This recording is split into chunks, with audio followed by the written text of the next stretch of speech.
questions. So please don't get frustrated if they say they can't answer, because we have two things happening in our town right now.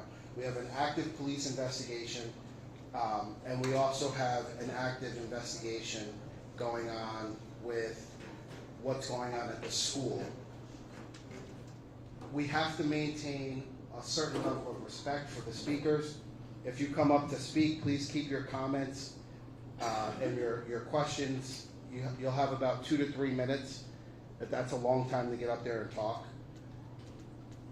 But most importantly, we're here tonight because, one, I couldn't sit back and do nothing. I have a 9-year-old daughter in the district. I live here. I was raised here and came back here with the intent of raising my family here. So just when I started seeing and hearing these things, it became very important to me to make sure that we, as a community, get back to that community that we were when I was here in 1977. The same community that we were when we used to gather at Cantine Field, and I see a lot of familiar faces, and we played Little League together, or we went to the Glasgow Bazaar, best fireworks in town, right? We used to do all of those things, and I want us to get back to that, and I want our families to be able to enjoy that, and more importantly than anything, we have to get to a place where we can heal as a community. We're a very divided community. We're a hurt community because of the actions of some of the folks that are in the community or no longer here in the community. But it's important for us to start this process. And what we're looking for is a little bit of transparency, a lot of truth, and ultimately, we want to start to take the steps where we can regain trust in not only our police department and our town board and our functionings of our school, but trust of our community members, right? This is where it starts for us to start the healing and fixing those broken things that we know that are existing. So before we get to the questions and answers, Allison has a few things that she wants to say as well.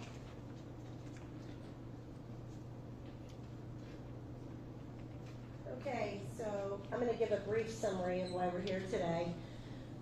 The community has been shaken by a series of deeply troubling events within our school district, events that have exposed a disturbing pattern of secrecy, administrative overreach, and potential negligence by those entrusted with our children's safety and education. Beyond that, I have a 4-page list of things that our teachers are enduring on the daily. Lack of student accountability. For starters, the administration prioritizing or appeasing parents over supporting teachers, undermining authority and increasing classroom disruption. Teachers report rising frustration, burnout, worsening learning loss. Ineffective disciplinary measures. Current consequences, for example, lunch detention, in-school suspension, verbal warnings, fail to deter negative behavior. I don't know who to talk to, them or you. Undermining of teacher authority. I mean, this is just insane. Students are routinely believed over staff, leading to emboldened defiance, talking back, ignoring directions, and taunting teachers. That's great. Teacher feedback ignored. Serious behavioral concerns raised by teachers are dismissed, resulting in daily repeated disruptions with no solutions. Manipulated behavior data.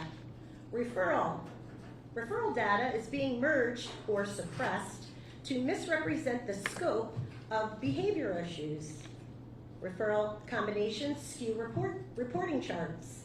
Administrative actions are tracked, but teacher interventions are not. Inconsistent reporting protocols across school further distort the data.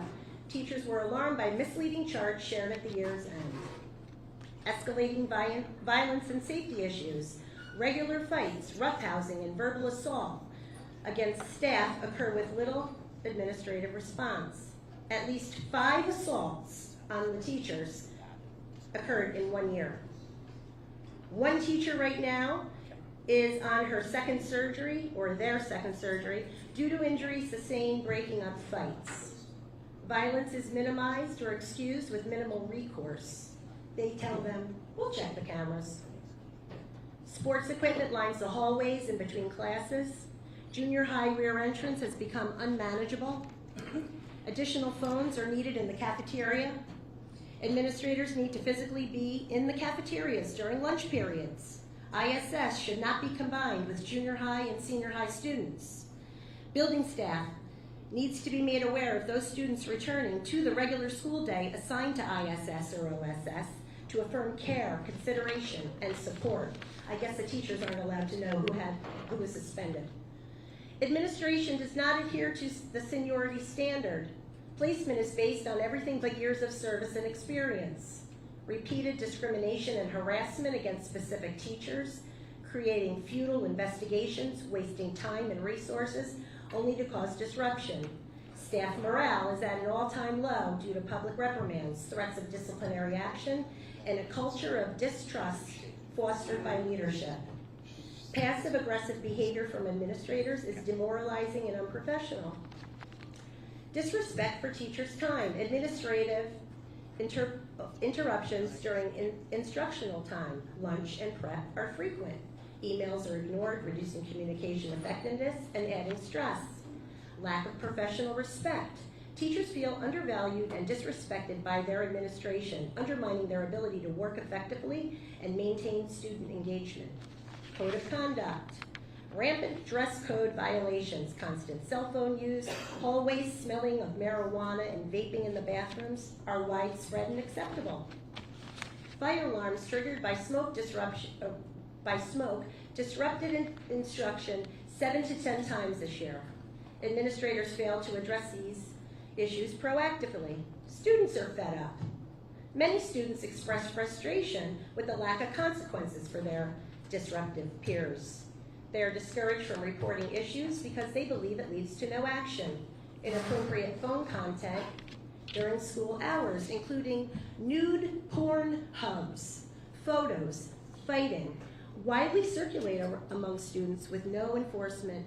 Repeated misuse of bathrooms for vaping and marijuana use, and toilet damage creates ongoing learning disruptions. The current overlap of junior high and high school students is inappropriate and unsafe.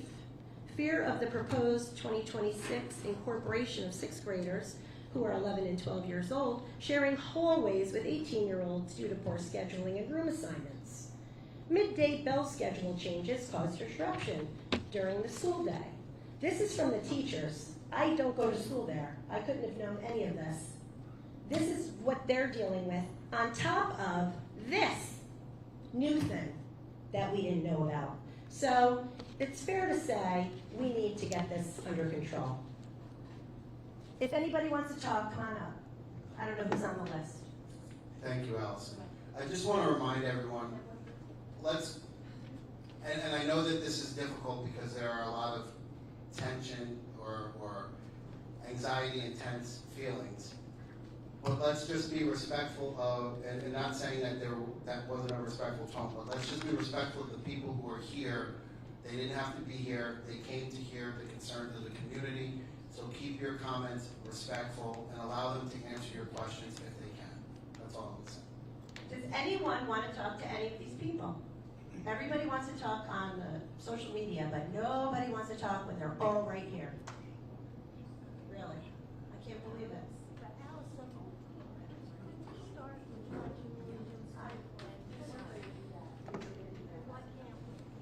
She wants to say the pledge, so we're going to say it for her. For everybody. She wants to stand for the pledge. Okay. And I do too. Where's the flag? Oh. I pledge allegiance to the flag of the United States of America and to the republic for which it stands, one nation, under God, indivisible, with liberty and justice for all.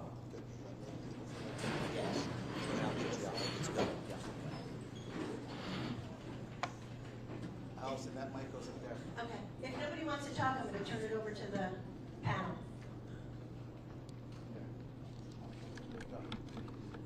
Good evening, everyone. Good evening, everybody. I want to thank everybody for coming out tonight. I want to thank Allison and Ruben for kind of organizing this. There's a lot happening in Saugerties right now, both from a town perspective and a school board perspective. Yes, we are separate entities, but that doesn't mean that well-being is not a town-wide concern. I think that's why we're here tonight. During Ruben's opening remarks, he had mentioned, right now, community-wide, there's probably more questions than there are answers. I can understand how frustrating that is.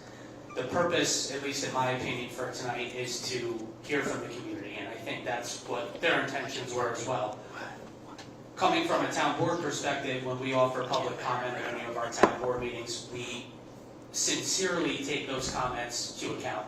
And the purpose being your feedback, your opinions, your frustrations, your suggestions are what drive progress. And I know for me personally, and I'm confident that it's the goal of everybody else sitting up here and every other official for the town and for the school, is to make sure that what we're experiencing right now never happens again. I think that's why we're all here. I think that's the collective goal. So if anybody is willing to give their comments or ask questions, I apologize in advance for possibly not being able to answer them right now. But I just wanted to share those thoughts with everybody, and thank you all for coming out.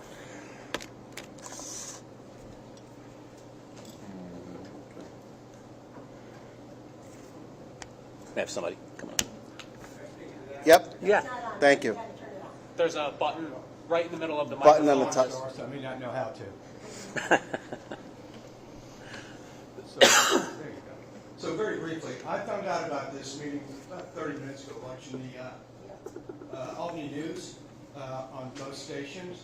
So I guess my question really is, well, first and foremost, you had mentioned earlier that this wasn't a planned meeting, and giving credit to everybody here that showed up, kind of took out of their day to come here, which I think this is such an important matter that nobody needs credit at all for showing up. They need to be here anyway. But I guess my only question, being a Saugerties resident for 20 years, you can tell I'm a little bit nervous. How long or how much of this has this town known about? And how much are we going to find out this town is known about for the last 10, 15, 20 years? Why is Sid Mills still in office after the 2007 investigation? I knew nothing about, read about, 2 weeks ago. I think that there's a lot of questions to be asked. I hope that some other folks stand up, because you guys are parents here. I have no children. I've never been married. But this is just absolutely despicable. And for it to be on the news, probably going to be, I don't know, to be outside of Albany. And that's not national, but it's damn close. I know it was on ABC and CBS, this meeting. It's the only way I found out about it. I don't know how many of you other folks did. And I don't know if it's what y'all consider an emergency meeting. I would hope that you do. And I also hope that more people will stand up, parents that is, ask questions. This is a time where people, like you said, folks have no problems writing questions when they're writing them on Facebook and so forth and so on. I don't have a lot in this battle other than we have children that are being abused. I never thought I would see it in this community. As I said, we were here 20 years ago. And find this not only something that is just now occurring, but in my mind, something that folks have known about for some time. I don't believe anybody has chosen to do nothing about it, knowing that actually there were sexual acts or whatever committed, if indeed we find that to be true. But I do think that there was a lot of information that probably could have stopped this from happening with Sid Mills in 22, again, if he is guilty. And I think that there was an opportunity to get rid of him or let him go, at the very least, under the investigations back in 2007. So that's the best I can do. I hope other folks, as I said, parents, that is, can stand up, ask some questions. Maybe we'll get some answers. We know how often so many things are just pushed under the carpet, but hopefully for this community, this board will today and in the future have some answers for us so that we can all maybe sleep a little better and that our children will be a little bit safe. Thank you all. Thank you. That was Thank good. you, Silas. Yeah. Thank you, young man. So I think I know almost everyone here, but for someone who may not know me, my name is Fred Costello. I'm currently the town supervisor for Saugerties. I'd like to thank everybody for taking time out. Certainly this is a painful time for our community. This is something that none of us take any pleasure in. It is certainly something, as a parent, we are concerned about, and we want to understand what is happening and the risk that this poses to our children and to the institutions that make Saugerties the fabric that it is. I could go into a little bit about some of the comments that Silas just shared, and I think it will be helpful for everyone's understanding. The incident that happened in 2007 resulted in an acquittal. I'm not sitting here saying that that is the right outcome, but it was the outcome of that incident. Mr. Mills was in some capacity a witness to that incident, but it went before a jury and it was acquitted. That left Mr. Mills' career as a police officer intact. When the town and the village engaged in merging the town and the village police departments, one of the things that came out of that process was civil service advised the town and the village that the town would be obligated to hire any officers that were on the roster of the village police department at the time. Mr. Mills was one of those officers. So when the merger was consummated and completed, Mr. Mills came on as a member of the town of Saugerties Police Department. To his credit, he served his capacity as a police officer well enough that he was even promoted once as a town of Saugerties police officer to a sergeant. He completed his career with us about 2 years ago, correct? And remained on our part-time roster. I don't believe he served the shift since he retired. That is just a point of fact. It's not very relevant. This current matter came to our attention less than 2 months ago. Our current SRO, Travis Winchell, reported a complaint that he had received from a student who was courageous enough to bring that forward to Chief Swart, sitting to my right.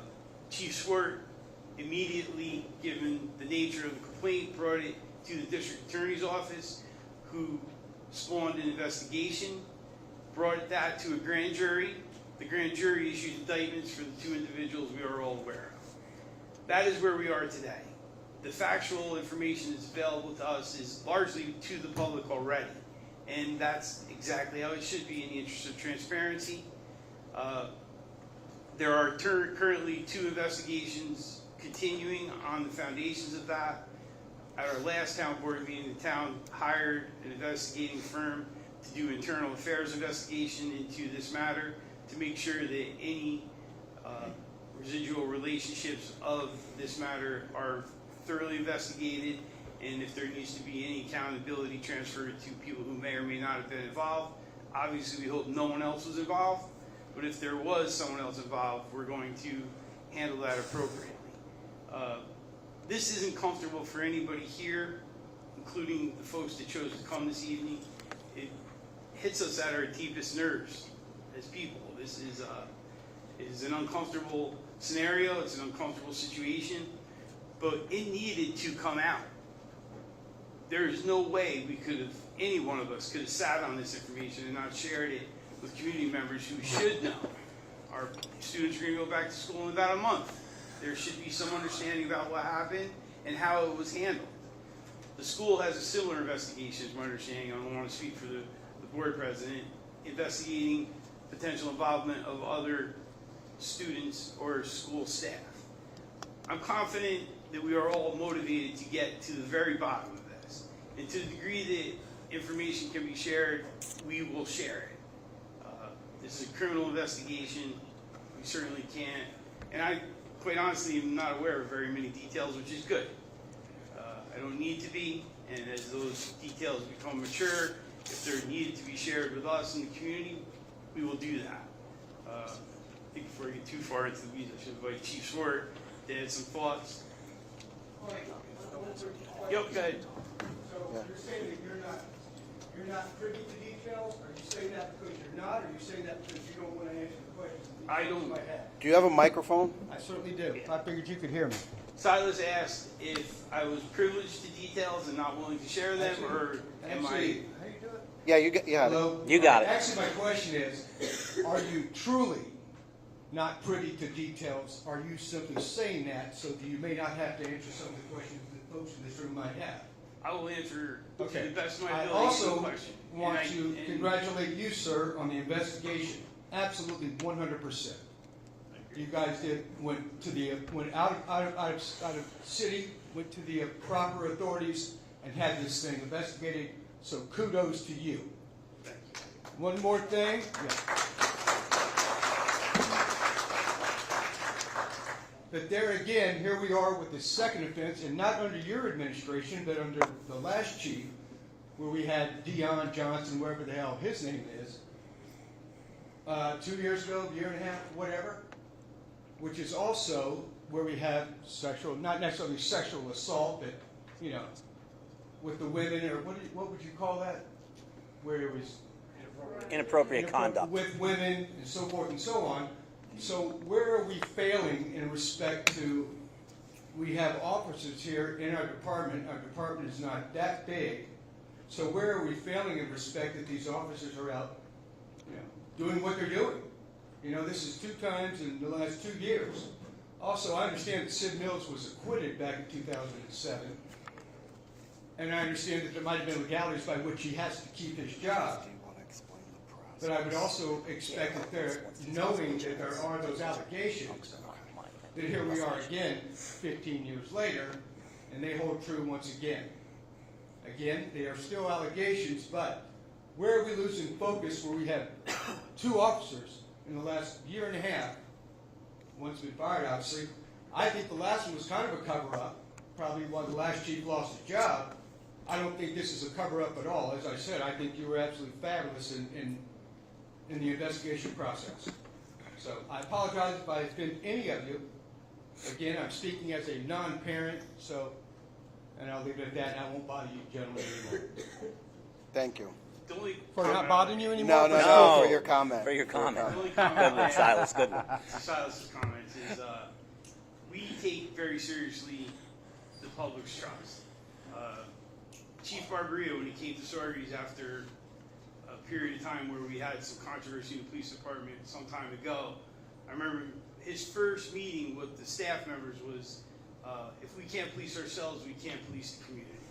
And that was foundational, and it was very enlightening for me, and I've tried to subscribe to that. So when we have problems in our police department, as much as it may be embarrassing, uncomfortable, disgusting, we deal with it. And I appreciate the comments Silas offered. That last incident was not tolerable. I think it was a longer road than it should have been to get there, but that officer is no longer with the department, and there were further repercussions.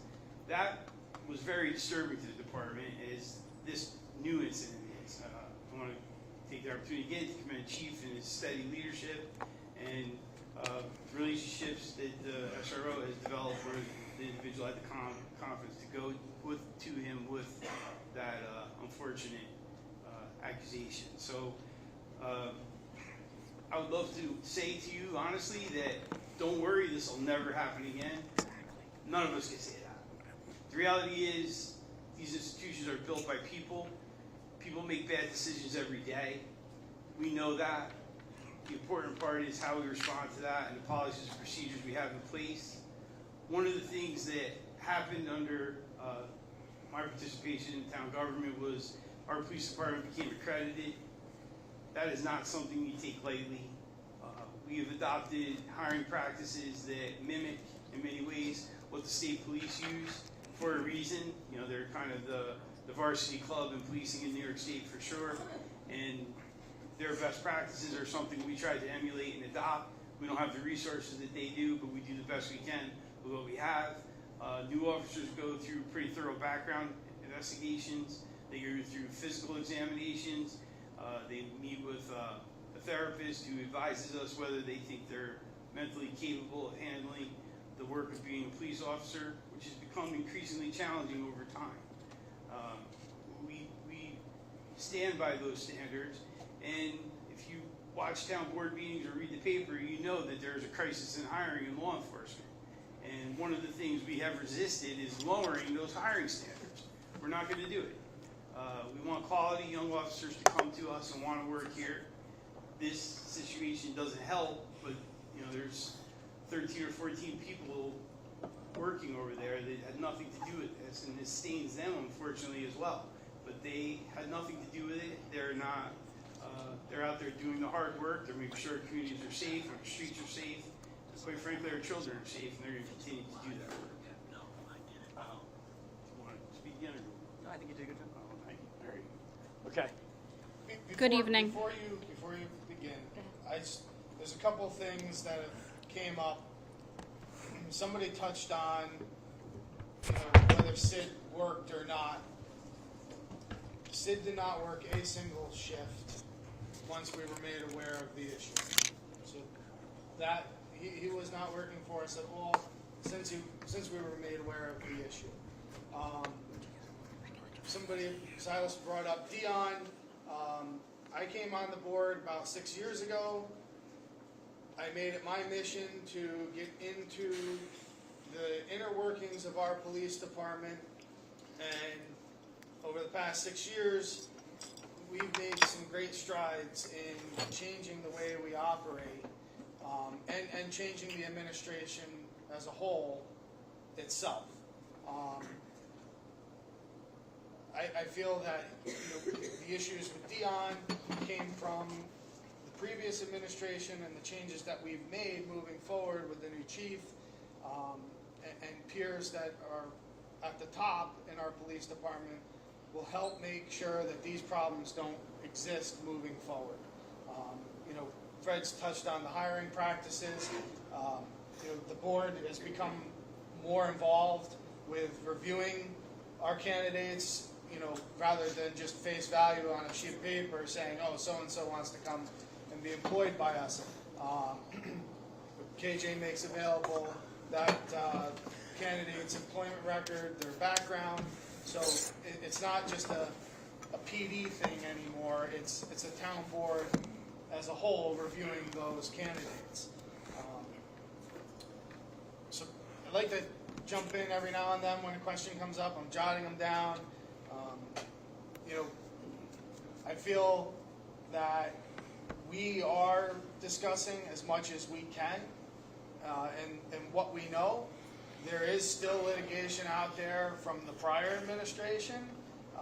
There's litigation out there, obviously with criminal investigations that are still happening and in progress, which control what we can and cannot say.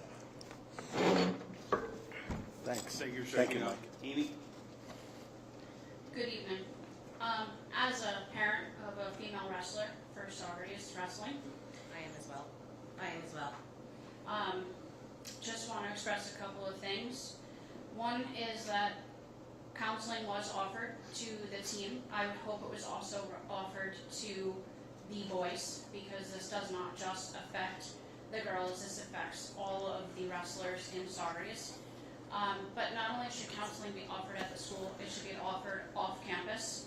They don't want right now to be affiliated at this point. They're uncomfortable, rightfully so. This person they trusted, they had absolute faith in, and that has been torn away from them. The rug has been pulled out from all of them, and it's very difficult to go back to that location where you had absolute faith and trust, and it's gone. So I would hope that that is reconsidered, that counseling is then offered off-site. Secondly, this year was the first year that the Sawyers had a girl assistant coach, and that should have never been, that should have always been, is what I'm trying to say. There should have never been a male coach alone with the girls, without having an assistant coach. So I hope from this point forward, every sports team has a coach of the opposite sex, and there's more than one. There should never just be one coach with a team, ever. It makes for an unsafe situation, and it has put all of the girls in jeopardy. And now all of these girls have trauma that they have to work through. That is all I have to say. Thank you. Amy. And I just have one follow-up. What is the board, both school and town, going to do about sending out information to the community? I mean, this wasn't all that great publicized. I know a lot of people found out about it last minute. So that the public is aware of what's going on in this town. I think it's very important that everybody knows. I mean, I unfortunately, she and I both found out about this very, very abruptly, I would say. Both of our children are very affected by what has happened. They're crushed, and rightfully so. And there are days where I'm barely holding it together, and I know for a fact she is the same way. But we have to do better as a community, as a school, to keep our children safe. That's your job. Thank you. Thank you, Ashley. To address a couple of those things, yes, counseling was not only offered also to the boys wrestling. Each of the families who was on a boys team last year was reached out to directly. So it wasn't, they didn't have to get an email or look for it on social media. Each of them was called and asked and explained how they could get counseling. I think it's a fantastic idea to offer off campus. I will make sure we follow through on that. There are, from an information standpoint, I'll let Mr. Lindo address the announcement of this meeting and all that. But so we, as a school board. So, by the way, taking Freddie's cue, I think most of the people in the room know me, but my name is Jeffrey Riazzi. This is my first term on the school board. I'm president of the school board. And while I didn't create this mess, I inherited it. Will I fix it? Anybody who knows me knows, yeah, I will fix it. Will I fix it in a way that makes everyone in this room 100% happy? No. But I will fix it in a way that meets the objectives, right? Can I, as Mr. Costello said, can I guarantee an incident that happened with the wrestling coach ever happens again? No, I'd be naive to say that. You guys would be naive to listen to that. But what I can guarantee you is we will peel back this thing to the lowest level to figure out when a complaint came in, how was it handled, who handled it, where were the shortcomings, where are the shortfalls, and then we will put a plan in place that will fix those shortfalls.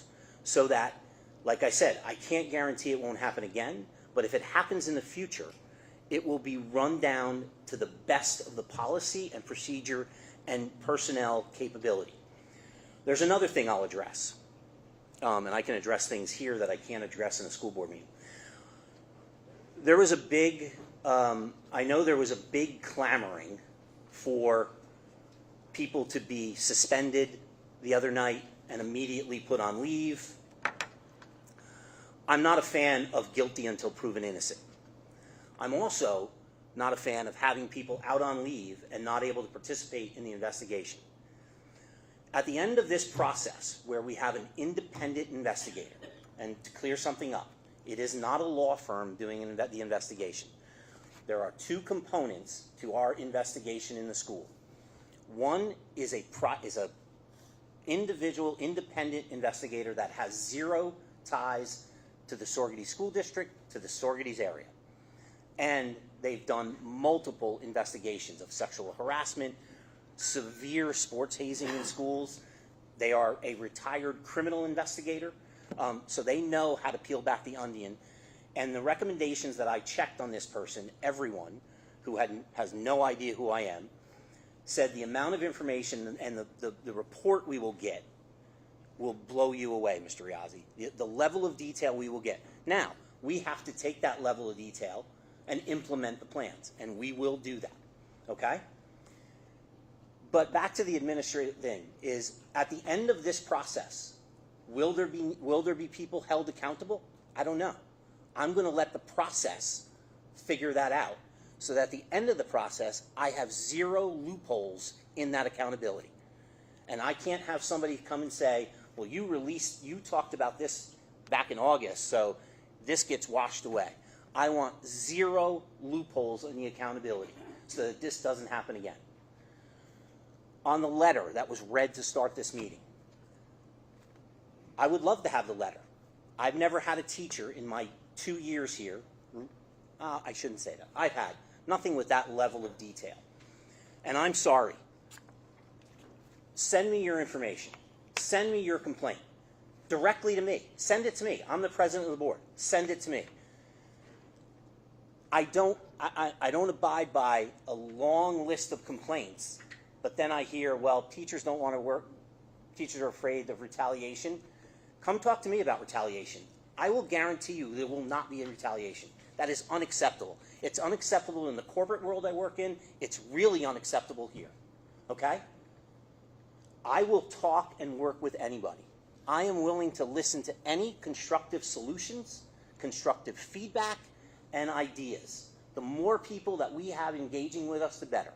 But I can tell you, there will be two groups of people that get involved here. One that does just that, provides constructive solutions and ideas, and then there'll be another group who care about two things: making everyone afraid about the problem, and most importantly, pointing to who's to blame. I have no desire to engage with that group of people. If you want to be constructive, and I'm talking about anybody, reach out to me. Regarding the wrestling coach component, and kind of what Silas was bringing up with Officer Mills, I don't know a lot. I don't have a lot of detail. And that is because it's a criminal investigation. You know, there was a component back where I might get my dates. July 13th, I think, is when the first one, and then we came out with an announcement 2 days later, on July 23rd. And what I got from people was, it wasn't comments about the notice. They were, why'd you wait 10 days?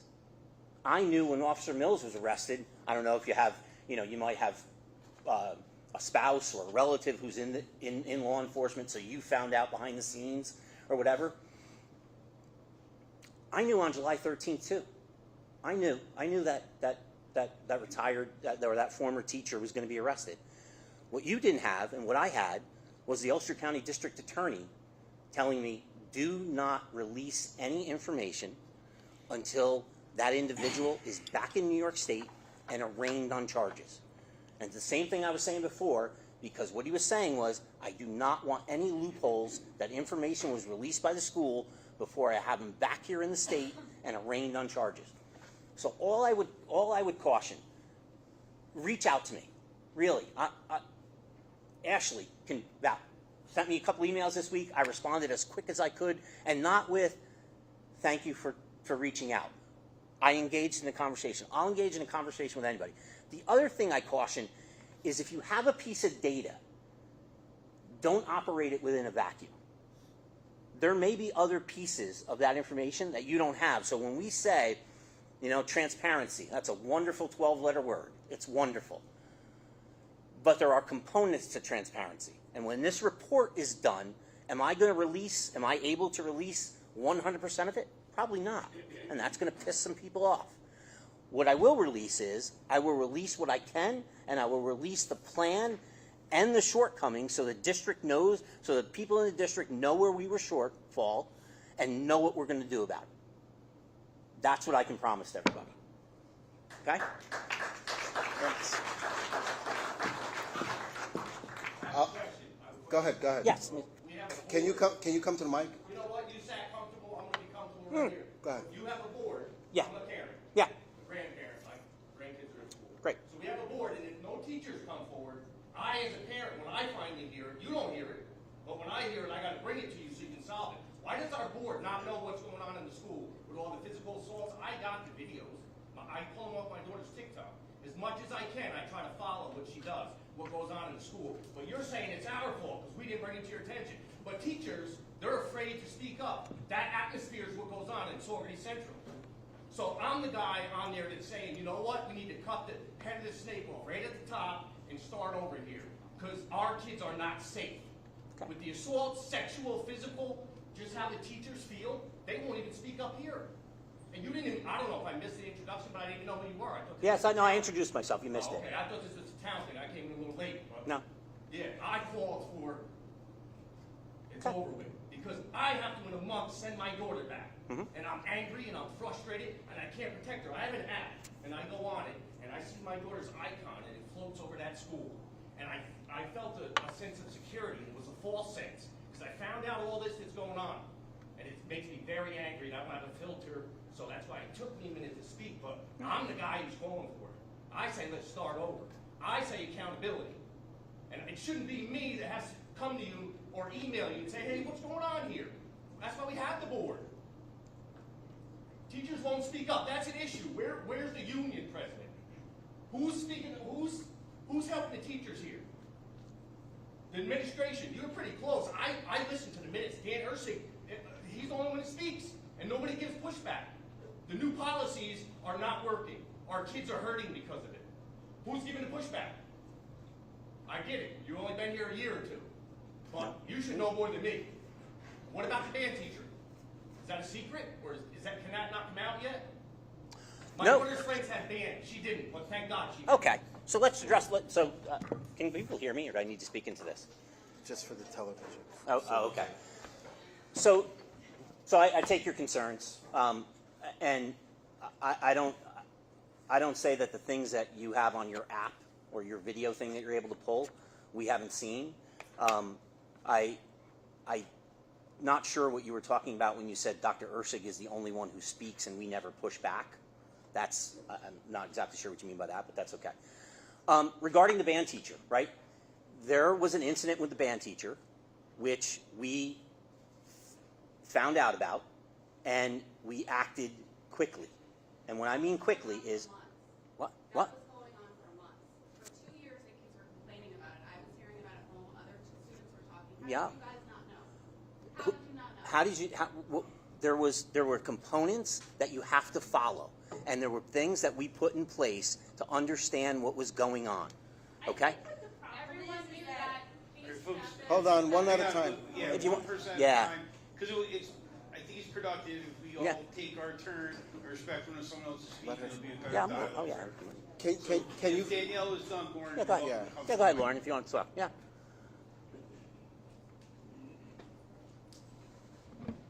Is this on? Yeah, just hit the button. That's all. Okay. Our kids come home from school for the past 2 years. We have videos of fights in the gym or in the lunchroom. We have the lunch monitors screaming at the kids that they're not helping them break up fights. Why aren't there people out there? We have kids coming home telling us that we know that there's sexual activity going on between a wrestling coach and a student, or something is inappropriate. Administration didn't know. Nobody knew. Like, this has been going on for a long time. And then our kids are coming home, where I had a party one night, the kids are all like, yeah, the band teacher's slapping our ass, he's always making comments, he's saying that his wife is divorcing him because she says he's too close to his students. He's saying that to the students. Yeah. How does nobody know in the school district? And then he gets let go. We found out from our kids there was no letter. That fourth period, he was brought out of class. Fourth period, kids in the class, and left. Yeah, is there police charges being brought? How do we not know? Like, other kids weren't touched, or like, are you vetting people? Like, I don't understand why our kids know more than you guys. So first of all, I turned it on. How about? First of all, there we go. So first of all, on that, and obviously from a legality standpoint, I can't say a lot. There was what I will say, and I might get in trouble for this. There was zero physical issues.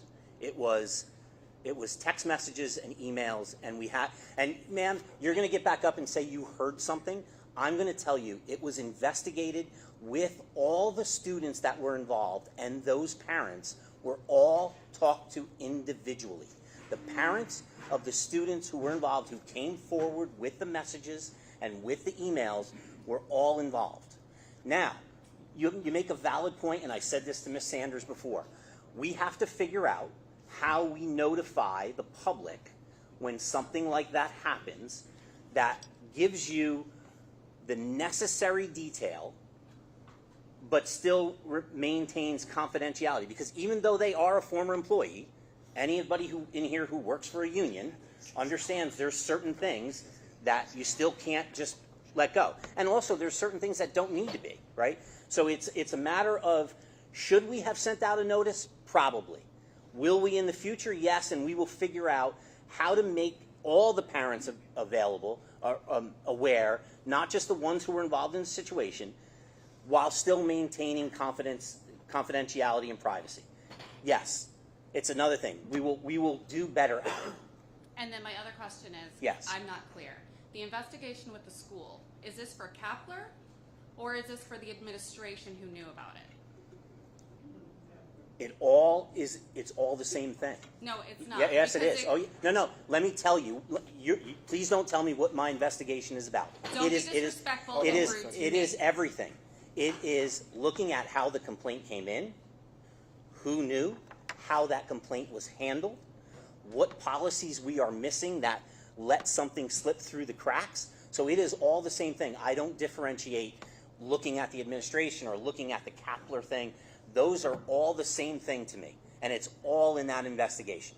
So Ursig will be investigated, Lisa Kapler will be investigated, Molinaro will be investigated, going back to 2003 when all those people will be The investigated? Kapler component will be investigated, the Thank Kapler you. situation. Okay?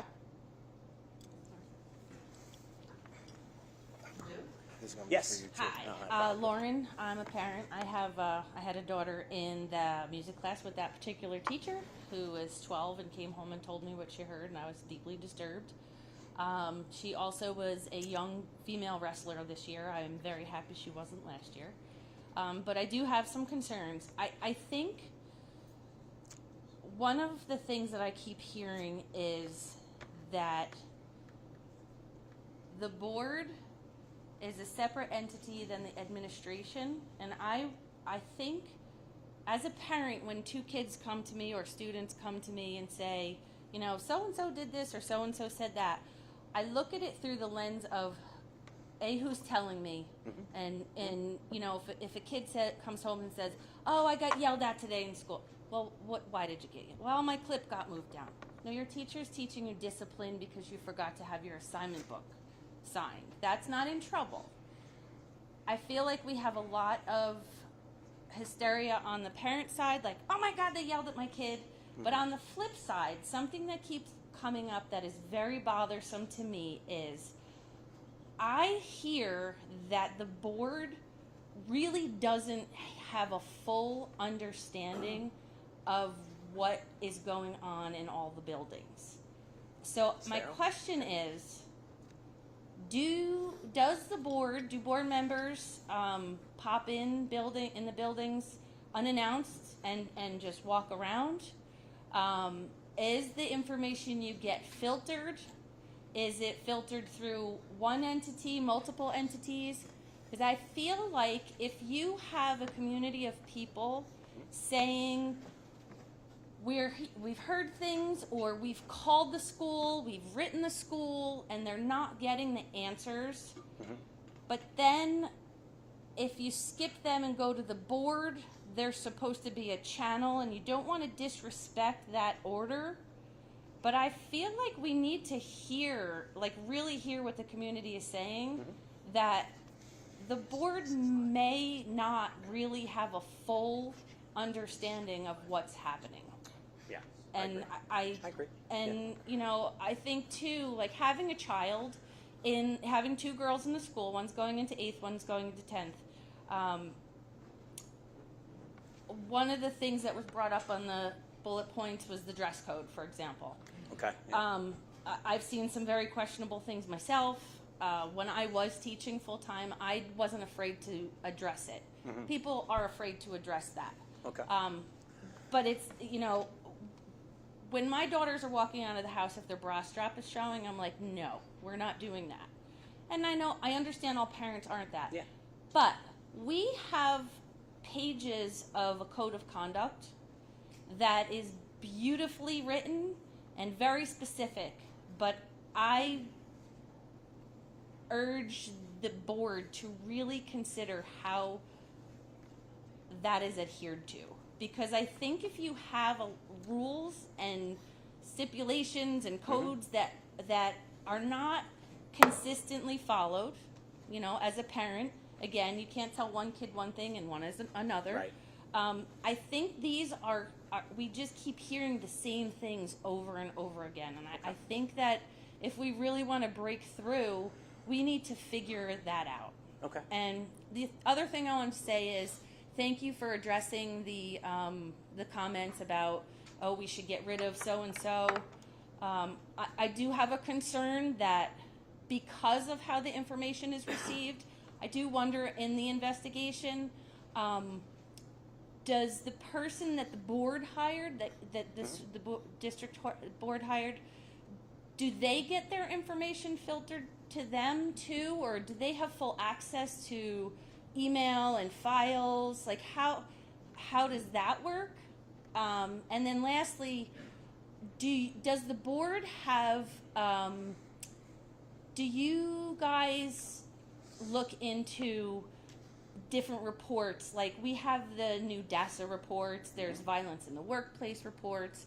Do you get statistics, do you get them whether or not they're founded or not, or only if they're founded?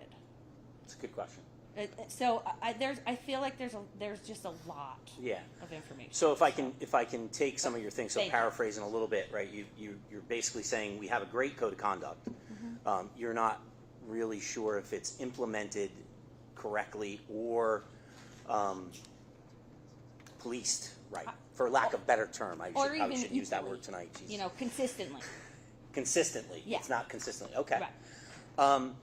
So to answer your other question about let me, and maybe this isn't, and it wasn't clear to me, I can tell you. I've had students in this district since our oldest son graduated in 2012. The board basically has three responsibilities, right? Any school board. We hire and review the superintendent. We address and create and pass policy. And we adopt and pass a budget. Those are the three things. I would love to be able to call up a principal, Ms. Cahill, and say, hey, I'm going to stop into Cahill today. I'm not allowed to do that. By New York State education, I'm not allowed to just as a board member. I can stop in as a parent. I don't have a kid there, so you look a little kludgy. But no, we're not allowed to say, oh, we're just going to stop in, or I'm just going to go down to Riccardi and walk around. That's interesting. You're right. Unless DASA reporting, unless it is elevated to a point where it is founded, it doesn't get passed through to me. Now, I appreciate what you're saying is you feel like some of the information is being filtered. We will look into that. I don't know if I feel it or I feel it like sounds like it. I feel like a lot of what I see and hear either between my children, other parents, what I see online, like. There's just a couple of commonalities that pop up, and you know, it's just like stereotypes. Are they true? No, but they start somewhere. So, like, these are the things. Like, I'm concerned. And to answer your other question about the investigation,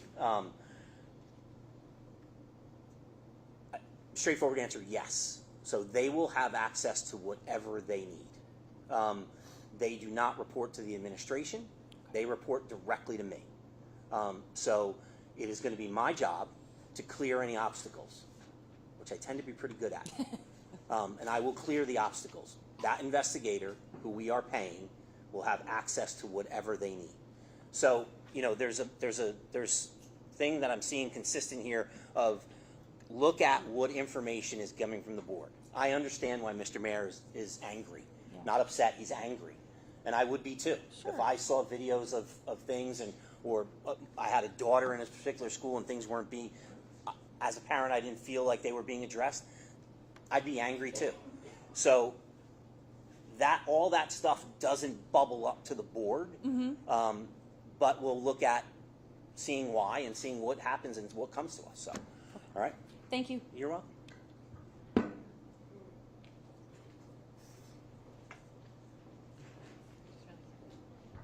Just one question.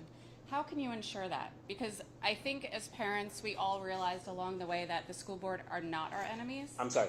How can I ensure what? I didn't. That all the information that the investigator gets is true information and not filtered information. Because I have an investigator who has 30 years starting out as a criminal investigator. She's going to tell me, Jeffrey, I'm not getting what I need here. All right.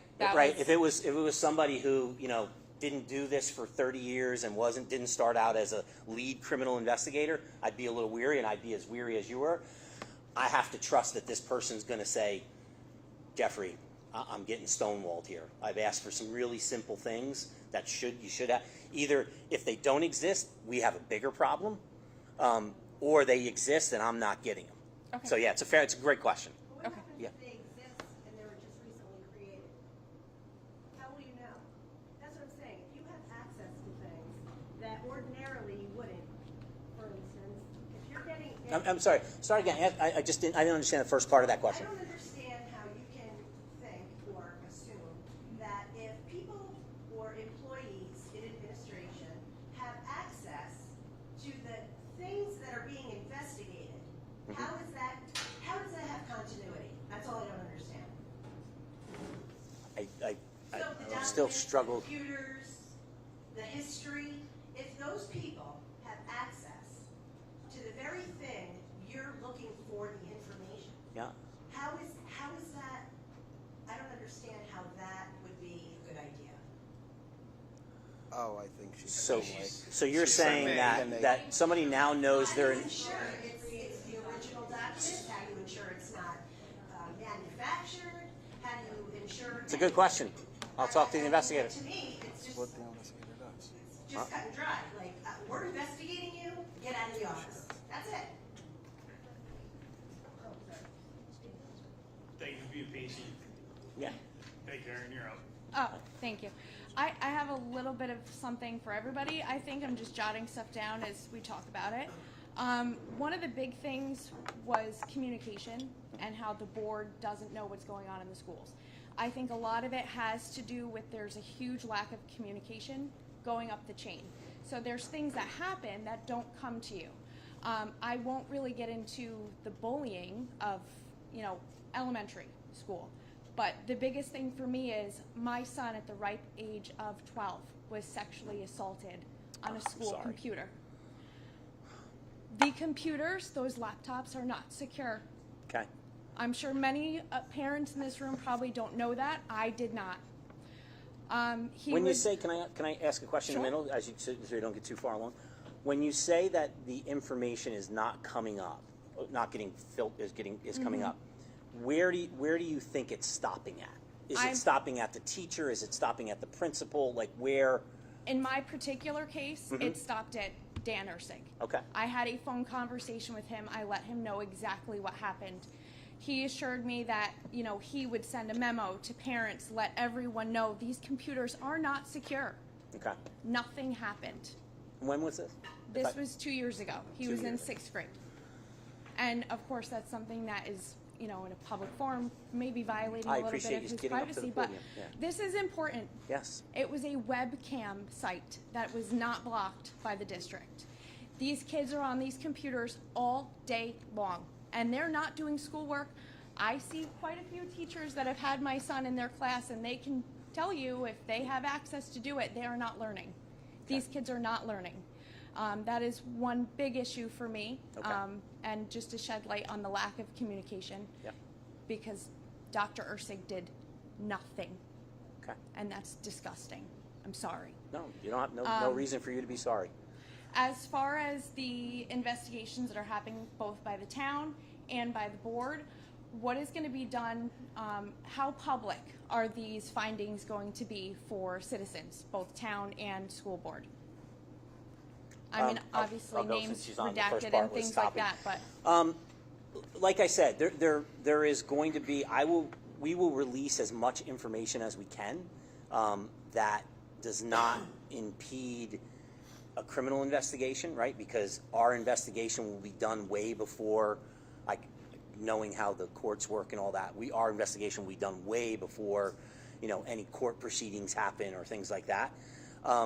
Like I said, I think I said before, right? I will release enough information that the community is aware of the objectives of the investigation, right?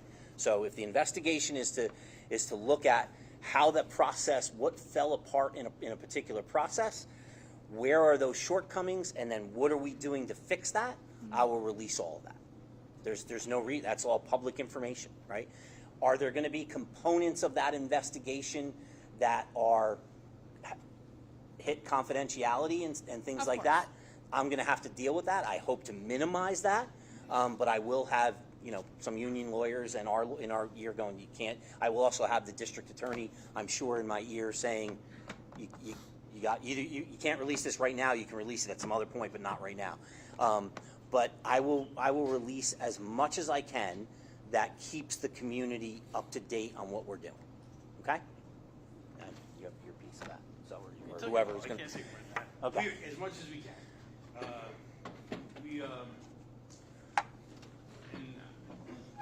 As much as we can. There's anything that we can share, we absolutely will share. We'll work with our consultants to make sure we don't expose the town to any further liability or any liability in this matter.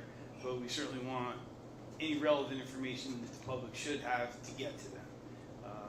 And our consultants will make sure that we do that in a way that's not going to lead to litigation or anything like that. That's the only caveat.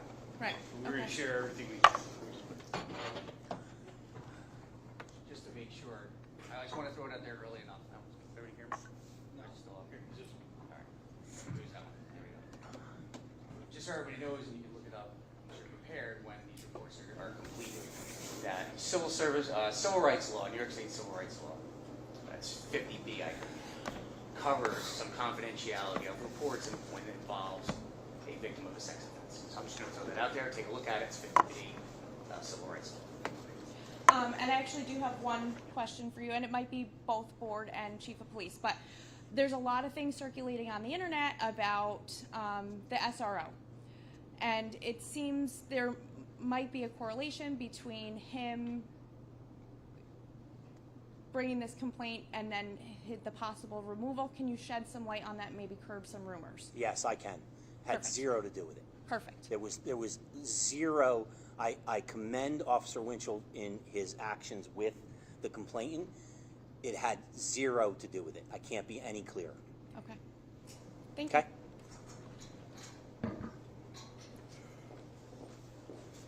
Oh, yeah. I think Ruben was going to address the I just want to announcement meeting. address how we announced. I just want to address how we announced the meeting. This meeting was really in my head, right? So there was no formal communication. I was the one that sent the press release out to the media. My communications team sent out a press release to all the media. That's how some people heard of it in New York City, from Albany to New York City. The way that we got this meeting out, Allison hit me up on Facebook and said, hey, I know you're thinking about doing a meeting. Why don't you send it out through Facebook? We didn't really involve the town officials until late. That's why I thanked them for coming, Mr. Silas. In my mind, I didn't know if this was going to be a closed meeting for us to kind of come up with a strategy to bring to them at a board meeting or at a school board meeting. So from now on, I think the best thing is, and I posted it on the Saugerties Village page. There's so many Saugerties pages on Facebook and so many silo groups.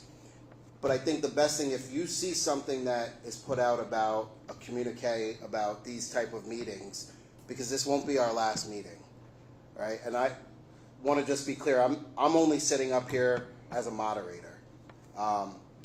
My questions I've asked to the board, I posted my questions to the board on Facebook. I posted my conversation with the president of the school board because I believe in transparency. I've said this 1,000 times since this started. If people think I want to take on my hometown where my child goes to school, that's not what I do.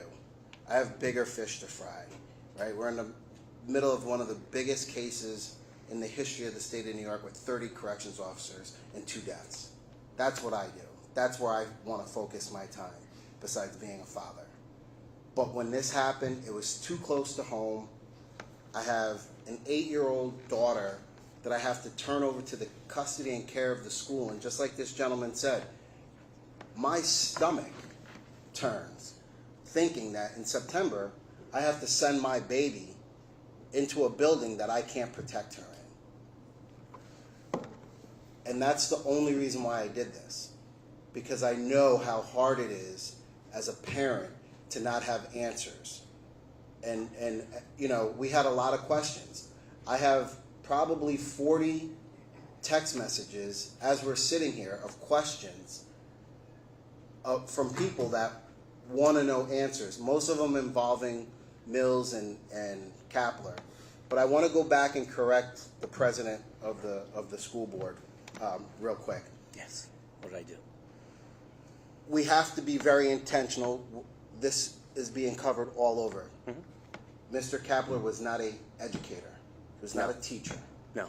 He was a wrestling coach and staff member of Did the I say school. ex-teacher? Yeah. Oh, yeah. I'm sorry. Ex-employee. I meant to Messaging say. matters Yes. because Yep. we have our kids are listening to this. Our kids are watching us. My question to you has been the same thing. What is the rubric of this investigation? What are we hoping to get when we hire an investigator? And I'm gonna also ask you to elaborate on the law firm piece, right? Yes. Very Yep. confusing to folks. Yep. Right? Law firm sounds like cover your ass. Excuse my language, there's a child in here. Investigator sounds like I'm gonna go after somebody. That's layman's terms, right? Yep. I know what the process is, Yeah. but I think it's important for the community to hear the process. So that's two things, and I'm gonna give you three because you're a pretty smart guy and I know you can handle answering Thanks. 3 questions. The final thing is, when the information comes out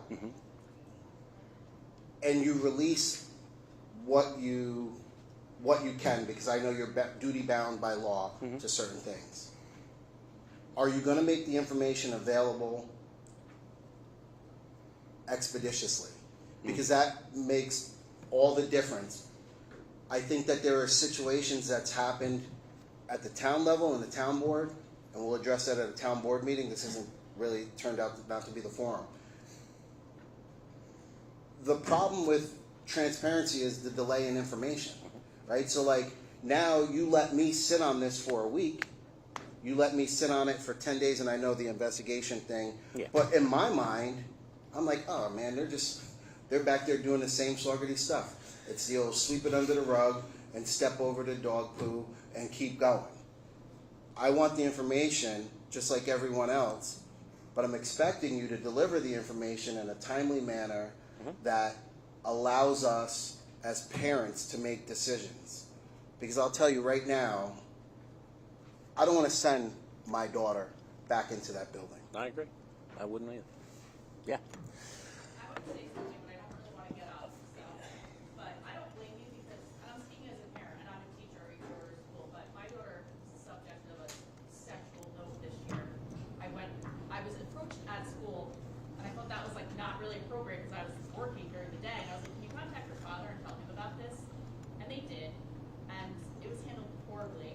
We were completely dismissed, her father and I, and she's 12, so that resonates when you said that. And your daughter's gonna be, she goes to the school that I work at, that my daughter's just a part of, and I felt so dismissed, and I felt like they failed her. And I hear that, and it's like, okay, it was just a note, whatever, but my sister had said to me, that's like how like slut shaming starts with girls, and they don't speak up. And then I hear that this happened at a high school level, and it just has not sat right with me since. And I guess I could have came to it before. I wrote a note out I wanted her father to read, but he didn't want to do it. And I feel like I would be targeted because I worked there, but it has bothered me so much since it happened. Like, I get teary, and she spoke, and she teared up. I do when I think about your daughter coming there, and it's just like, it has to stop. Yeah. Like, it was handled horribly. It was, we can't prove who wrote the note. When 25 kids will tell you who wrote the note, the teacher even found the same color of paper that the note was written on, the boy's desk that wrote it, and it was completely swept under the carpet. And I feel when you say that because I don't feel safe either. And then you see those fight videos, and she's going to go to 7th grade next year, and I went to Saugerties. It wasn't like that. It wasn't like that 5 years ago. Like, I don't want my 12-year-old to be exposed to fights like that in the cafeteria. Like, it's no big deal. There's just going to be a fight today. Like, it has to change. And I hope I'm not targeted speaking as a teacher, but I have to say that because I'm a parent saying this. And it still does not sit right with me that I was dismissed by my principal, her principal, and by Dan. So, that's all. Well, a couple of things. One, I apologize for the incident with your daughter.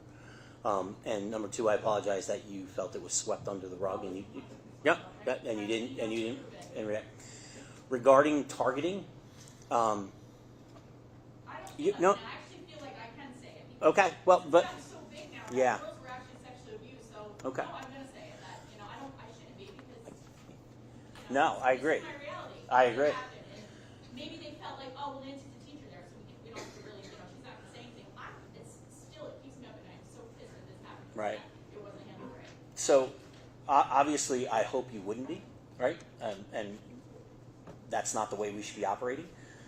But I want to tell you, you now know who I am, right?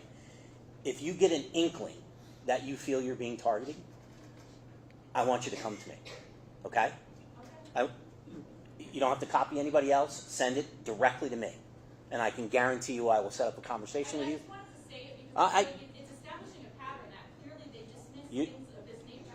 You don't have to explain why you wanted to say it. You should have said it. Yep. Because if on a bigger level it happened in high school and at an elementary level, she was 11 at the time. She could be objectified any time, but definitely not in an elementary school setting. Absolutely, I agree. Okay. Thank you. You're welcome. So could you I'm just going to interrupt you for a second, because Brianna had her hand up a couple times, she Yeah. hasn't had a chance to speak, so. And then Ruben's going to have to remind me of his 3 questions because I forgot them by I know, now. I was thinking that. I was like, I'm No, get up. Yeah, no, it's Hi. Not smart at all. My name is Brianna. I have 5 stepkids, and I have my one biological daughter. 5 of them are going to be in the junior and senior high school this year.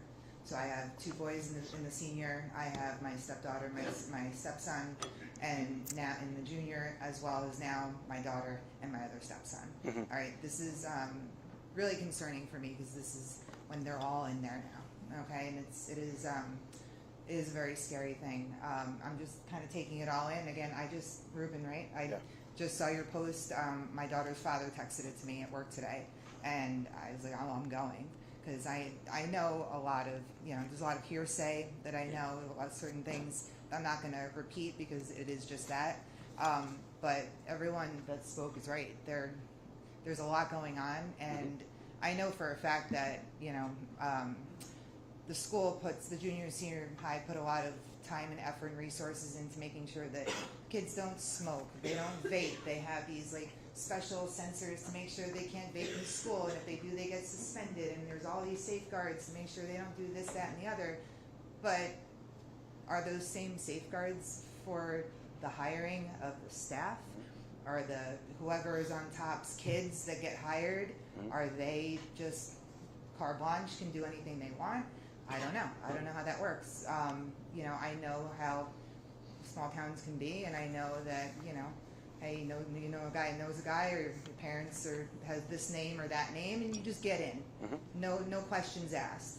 That is a problem in Saugerties with a lot of people, with a lot of things sometimes. Absolutely. And there's one like the junior, the new I think the JV coach, the wrestling coach. There were I think Chris John. There's a lot of concerns that a lot of people have with him as well, and his past, and if he's going to be now, like coming up, inheriting this position now after everything else that happened. I don't know if he is, so I'm not speculating. I'm just saying if he is, that needs to be. You don't have to speculate anymore. And also, he's not. Okay, good, and that's good. Yeah, and also the whole communication thing that I've heard that I know you guys both said, it is very convoluted. There was an issue that we had with my stepdaughter in junior high, and we were given this paper, all right, and it said, well, you have to start with this one first, and if the teacher doesn't work there, you have to go up to the principal, but then you can't talk to URSIG. You have to go through these channels first, but Teacher, building leader. But when those channels don't work, then you can't go to URSIG. All right, well then, what if it's something that needs to go to the board? Well, you can't go to them at all. You have to go through these channels first. They can only go to the board. It's a very convoluted system. It is a very convoluted. Now, I'm not. This was a year ago, and Okay. I kind of gave up after the principal. Okay, so, but it's very hard and it's very convoluted the way that everything goes for communication. You know, for any kind of transparency, like you said, communication is the thing that we need. Yeah. And if we can't clearly communicate, and we can't even figure out like the proper channels and communication to get at word out to parents of things that are very important, that's an issue. Some type of streamline. It's 2025. There needs to be some type of an app, I don't know, a website, something, you know, other than the 95 million Facebook post pages that I can't even keep up with. So I don't know. I feel like communication needs to get better. And I don't know what the hiring practices are in this school. I don't know what kind of background checks they do, but that needs to improve as well. Of some sort, you know, I don't care about your family name. I don't care about anyone's name. Background checks for everyone, and of some sort, you know, the cops have to go. I don't know. The cops have to go through it. I'm sure. You know, can you go from one state from being fired from a cop, go into another state and be a cop? I don't know. Okay, maybe you can. If you do that with a teacher, maybe you can. I don't know. Okay. Is there a national database? I don't know. I just know that certain things just need to change, and I appreciate, Ruben, you like putting this meeting together, like, and I'm really happy to show out. Like, yeah, this is pretty big. I'm sure more people probably would have come, honestly. And thank you. I appreciate your time. No, thank you. Before they could do, I think you wanted to address.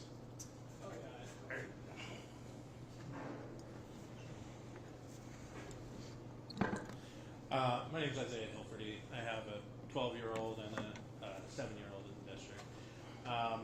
My questions are kind of go along with Ruben's 3 questions, so I'll refresh you there. But Thank you. Thanks. He's not smart. I'm interested to know, my understanding is the independent investigation, the investigator is engaged by the school board, and you're going to be leading that interaction. Will their findings be available to the entire school board? Will they be reviewed by you first? No, yeah. Okay. When I say the investigator is reporting to me, it's on a day-to-day basis if they have questions or if they're hitting above. But we as a board are together. Like when the information comes in, I'm not going to preview it first. We're going to sit down and go through it. Yeah. No, Okay. Good question. Good question. And then follow on to that. Yeah. Will that report be made available to the town board? Sure, they're part of the community. Yeah, absolutely. Okay. Yeah. Are you asking, will they be made aware of it first? Never thought of that. No, I'm just asking if the full report that the school board receives will be made available to the town board. Are you speaking like That's a an good question. unredacted I don't know. report in its entirety? Yeah. Yeah, or if there's a portion. I just want to know what the plan is for dissemination of that information. It's a good question. I'll ask. Basically, who the school board will be accountable to. Off the top of my head, right? The town board and the town have no reporting responsibility over the school. So, Freddie, even though he's supervisor, is still no different than you when I release that report, right? So it's a good question. I will ask it. Thank you. That's a very good question. And then a follow-up question on the SRO. There's a lot of information on social media. There's, I'm sure, inaccurate or dubious accuracy. Yeah. I know there was a vote to remove the SRO. Is that the position or just the individual? First of all, there was no vote. It wasn't a vote thing. Second of all, the SRO doesn't work for the school. The SRO works for the police department. So that any decisions around the SRO are between the administration and the police department. The board is made aware of it. I don't get to vote on it. Okay. Second of all, no, we are not eliminating the SRO position. No, there will be an SRO when school comes in on September. Okay. All right. Thank you. Okay. I can answer part of your question, though. So one of the things that I've done in the last 2 weeks is I've had 2 meetings with the New York State Attorney General's office, one with their public integrity unit and the other directly with the Assistant Deputy Attorney General. And they're fully briefed on everything that I know that we have, and I've asked for them to perhaps put together an independent oversight so that 2 things, right? it kind of protects the integrity of the investigation, but it keeps our school board out of the jackpot of potential lawsuits and litigations, which cost us taxpayers a ridiculous amount of money. So I've asked for them to investigate that and look at that. We should be hearing back. The town will receive a letter. There's a process there. I'll follow up with the AG's office on Monday as well. Thank you. Before you go, and I just had one of my other board members. I just had one of my other board members text me, and of course online. There seems to be this thread currently online that this is a school meeting, and that we as the school board should have notified everybody in the district of this meeting. This is not our meeting, right? It was I didn't know I was going to be sitting at a microphone tonight answering questions. I came because he asked me to come. So I would ask the people who had help organizing this, when you go online, correct that. This was not the district's responsibility to let everybody know in the school district that there was a meeting tonight. So I'll handle that. All you. Sorry. Take your time. Hi, my name is Amber. I have two sons in the school, in soon to be 8th and 10th grade. And I want to thank you guys for being here and listening to all of us, first of all. So I just wanted to bring to your attention that my child comes home almost every day saying, "Mom, my teacher, we didn't learn anything today because my teacher spent the entire time yelling and trying to get the kids in, other students to pay attention." And I say, okay, so like what did they do? They sent them out to the principal's office, and they ended up coming back before class was even over. And they just, and they'll say, "Mom, I feel really bad that this is happening to my teacher." And it breaks your heart. Mm-hmm. I'm a special ed teacher, and I can only say so many times, "Oh, that child probably has like some behavior concerns or mental health stuff," like I can only say it so many times. Right. To me, it's about the teachers, and it's about how we support them in creating behavior management in their classrooms, and in the hallways and in the lunchroom. It's like every other day, "Mom, there was another fight. I was really scared. This time nobody jumped in. They asked us to come in." And I just wanted to bring that to your attention. And I don't know, it's nerve-wracking. Sorry. No, don't take your time. Don't. But again, thank you for being here. And I just want to support the teachers in allowing them to create behaviors management in their classrooms and how we can do better. Okay. Thank you. Thank you. Is there anyone else who would like to make Silas, come back up. Okay. I want to make it perfectly clear, Freddie. I'm going to speak on the microphone. You guys are getting tired of me by now. Hello, Freddie. How you doing, guys? Hello. There we go. I want to make it, I've known you a long time, Freddie. You're one of the first people I met when I moved here, and I want to make it perfectly clear that by no means, when I was questioning earlier, was I singling you out at all. I want to congratulate you again, the chief. And I'm not backtracking, but I just want to make that perfectly clear to everybody.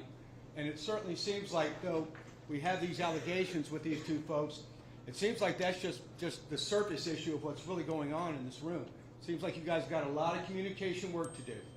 Got a lot to work on. You're a wonderful talker. You do great. You got a great education. I'm sure you'll help this community out.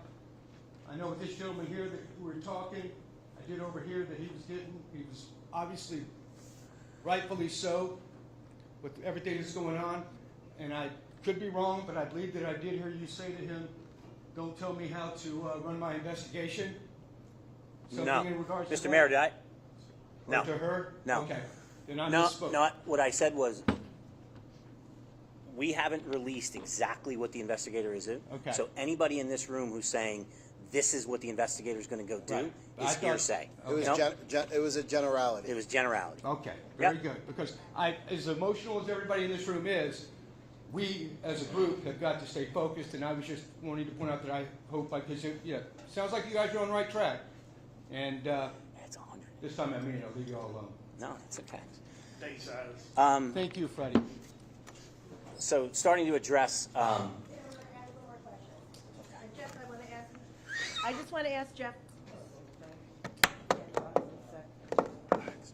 Jeff? Yes. What is the protocol for suspect? So in other words, a teacher's in school, you hear the chitter chatter, you're not sure what's going on, but you have reason to believe or suspect something is wrong. What is the chain of command, so to speak, in the district for reporting that so it gets to you? So from a parent's perspective or somebody in the community? Okay, I didn't know if you meant a teacher or some. No. Yeah, I'm okay. sorry. Both. Both. I wanna know Okay. what the parent's supposed Well, to the do parent and is what's the teacher's supposed to do. the parent is first. The chain of command is teacher, building leader, Building leader. which Principal? is principal. Okay. That we call building leader. Okay. And then building leader, and then superintendent, right? Okay. If at any part in that process somebody feels that they're not getting an answer, reach out to me directly. Okay. I can't stress that enough, and I understand, and I agree. I probably should be online here, right? Yeah. And I agree with Mr. Mayor. It shouldn't be his responsibility to do that. I absolutely agree, especially again and again. But if you are continually feel like you are not getting what you want, don't beat your head against a wall. Come talk to me. Like I said, I didn't create this mess. I inherited it. I will do what I can to fix it. Okay? I have fixed much bigger and uglier problems in the corporate world that deal with tens of thousands of people on a daily basis. I will direct all of that experience at this. Okay? Come to me. And I will share it with the rest of the board. And I agree. I can't stress it enough. It shouldn't be his responsibility. We have to figure out what that breakdown is. And then come up, more importantly, figuring out what the breakdown is, but then coming up with the solution on how we fix that. Okay? So. I think Mr. Story has a comment, right? Okay. Hi, I'm Leanne Thornton. I'm going to get some water. I've been an educator, taught at Conecuh Central School for 48 years, junior high. I also served on our district liaison committee, which was a communication committee that our union and the district agreed to create when we were having breakdowns in discipline, breakdowns in communication. And we had a very large district and a large building, whereas Saugerties is 4 separate buildings. We were 4 separate buildings on one central campus. 4 different principals, different guidance counselors, different counselors, and it became apparent over the years that there was a communication breakdown. What was acceptable in the high school wasn't acceptable in junior high. What was going on in the elementary, was just a breakdown. Well, through the union, we established what was this liaison committee. And the liaison committee was made up of administrator, parent, and teachers at each grade level. And we met on a monthly basis. And teachers basically brought their concerns to that committee. When I listen to the bullet list of all of the things that the teachers in this district are having to deal with, oh my heavens, things like this need to be addressed. And I don't know the Saugerties district. My daughter just celebrated her 20-year class reunion from Saugerties High School. So, I've been out of the loop. I'm not involved in PTA here anymore. But it seems to me there needs to be some more of a structure set up at the different levels for the teachers to feel that they're being listened to. And if you have, it's a volunteer position. If you have a system already like this in place, great. But if you do have it in place, and obviously it's not working, there's been a breakdown somewhere along the line in the communication. So if there is a K through 4 or K through 5, K through 6, I think that's what Cahill is. If you have teachers representing each grade level, that's how we set it up. There was one person who represented all second grade teachers, first grade teachers, third grade teachers, fourth grade teachers. And we met on a monthly basis. They met with their administrator. and a parent rep. And they had parent reps who volunteered to kind of filter in, so one person didn't have to leave work during the day to attend a meeting. But it was very effective.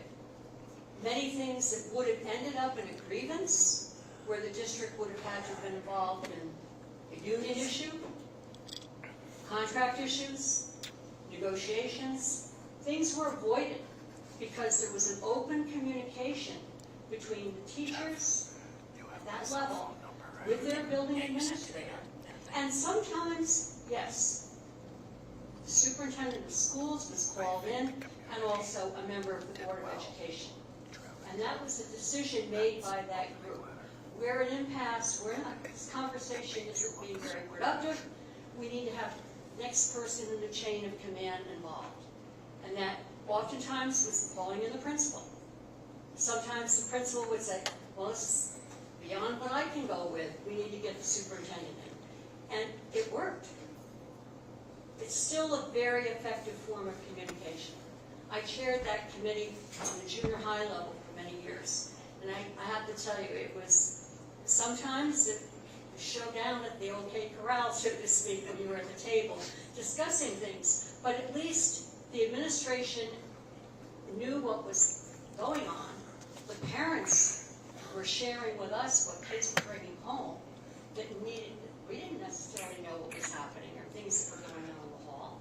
But it really brought everything out in the open, and it was a very, very effective way to have a more positive experience for the classroom teachers, for the students, and the parents. And as I said, maybe Saugerties already has something like this in place. You know, you can call it whatever you want to call it. I mean, years ago, the state came up with shared decision-making committees.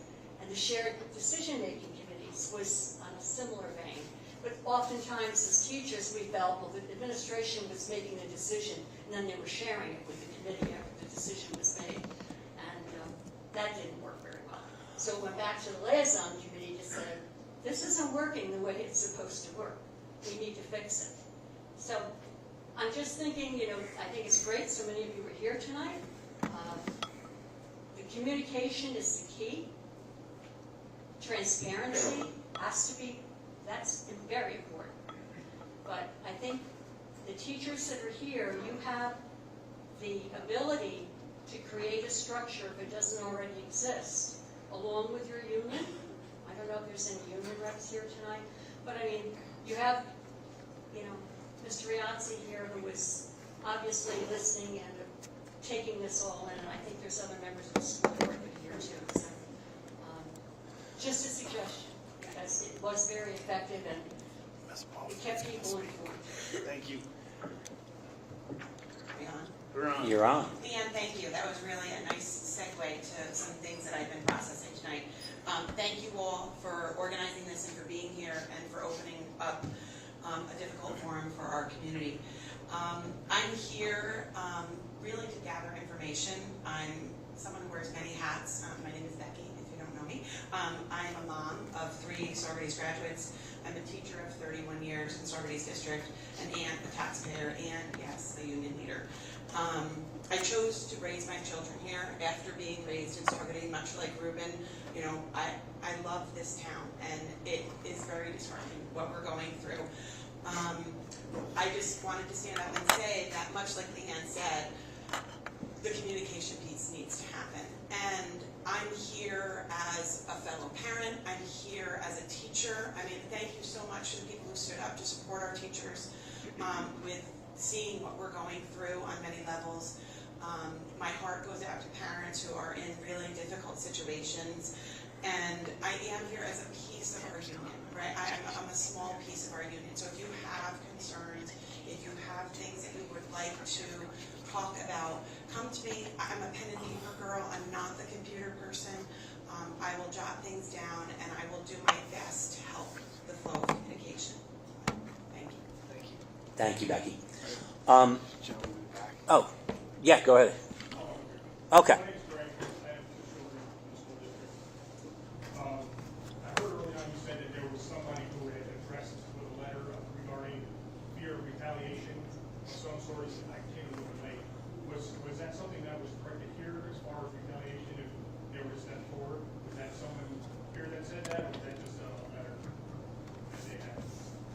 I mean, it's in general, right? I need teachers to not fear like they're going to be retaliated if they escalate something through the district. It won't work. That's what. Unfortunately, apply knowledge to what's going on, right? So teachers are mandated reporters.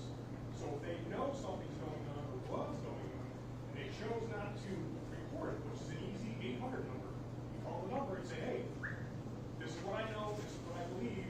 They take it from there and they send it to the line. So if they chose to protect themselves or another teacher rather than a student, you guys, when this investigation happens, come together. And there will be anomalies if it's done right. You guys really need to look at those people and say, you know what, we're going to put as much guarantee we can do with these kids. Kids are very Yes. Yeah. No. Great point. Yes, great point. And you said you came in late, right? It was one of the first things I said when I addressed, right, is I want zero loopholes in accountability, so that when it comes to accountability, we know exactly what needs to happen.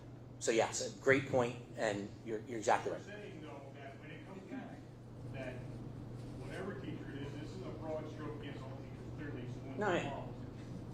those people come back, you're going to put as much effort into prosecuting them, right, as you should, not what they did by bypassing. If there was a mandated reporter that didn't bring this attention, I will put more attention to it.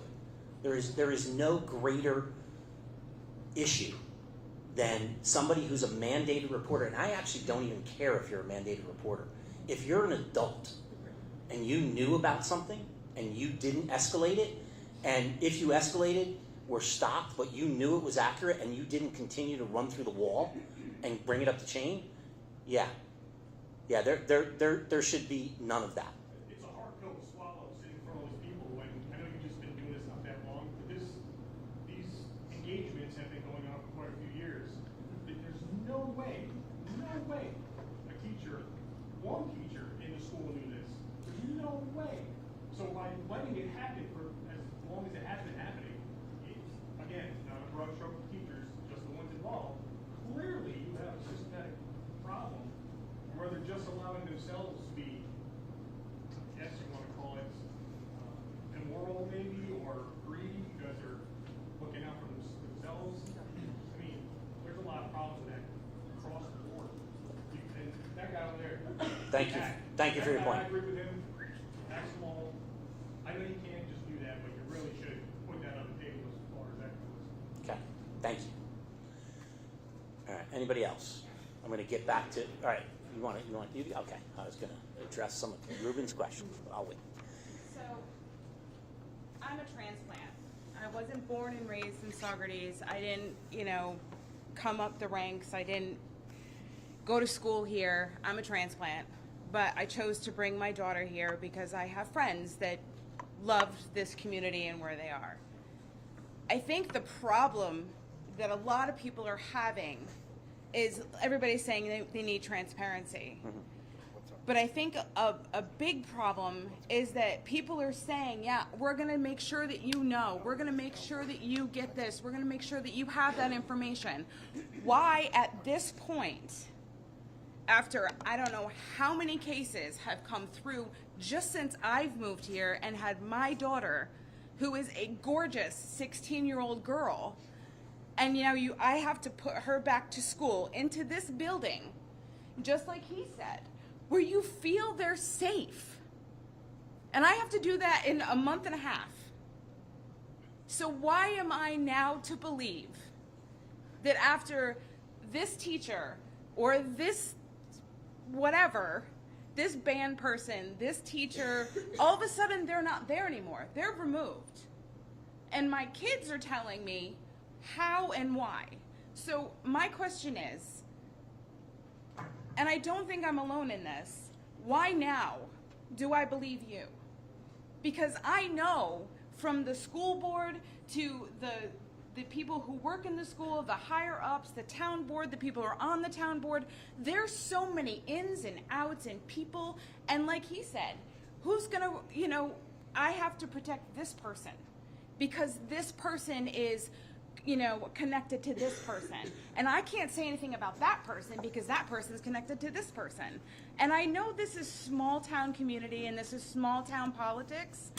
I'm like, but how am I supposed to believe you when there are people that are on the up and up, that are not on the up and up, that are higher ups, that are on the town board, that are, on, in the political scheme of this little town, that are not honest, that are not going to be, and all they're out for is to protect this person or that person. And then you've got people in the school, teachers that feel like they have to, well, that's a so-and-so, they've got a lot of connections, or that's a so-and-so. And like I said, I'm a transplant. I moved down here. I have one of my best friends lives down here, and that's why I came here. Why do I believe you now? I can't make you believe me, right? There's nothing I can say that I'm going to make you believe, right? There is this process that we are undertaking right now is not going to take long. We are not talking 6 months. Let me finish. Okay. Just let me finish. You're going to have to believe me by the actions I take over the next few weeks. There's no, I've said a lot of words here tonight. Right, but what about the ones that have happened, in the past couple of years that nobody knew about until we sat down and talked to our kids? Yeah. Like I said, I have a young woman who is coming up through this school system. And, I heard somebody mention about the way they wear their clothes or whatever, and I could feel myself get a little hot because it's like, you can't have just these girls who are judged on the clothing that they wear. There are things that they have to do. I'm almost 50 years old and I'm wearing a tank top, but she can't wear a tank top in school. Absolutely. Your child is a child is the victim. The adults, Right. the child and the tube top, they're the responsible ones.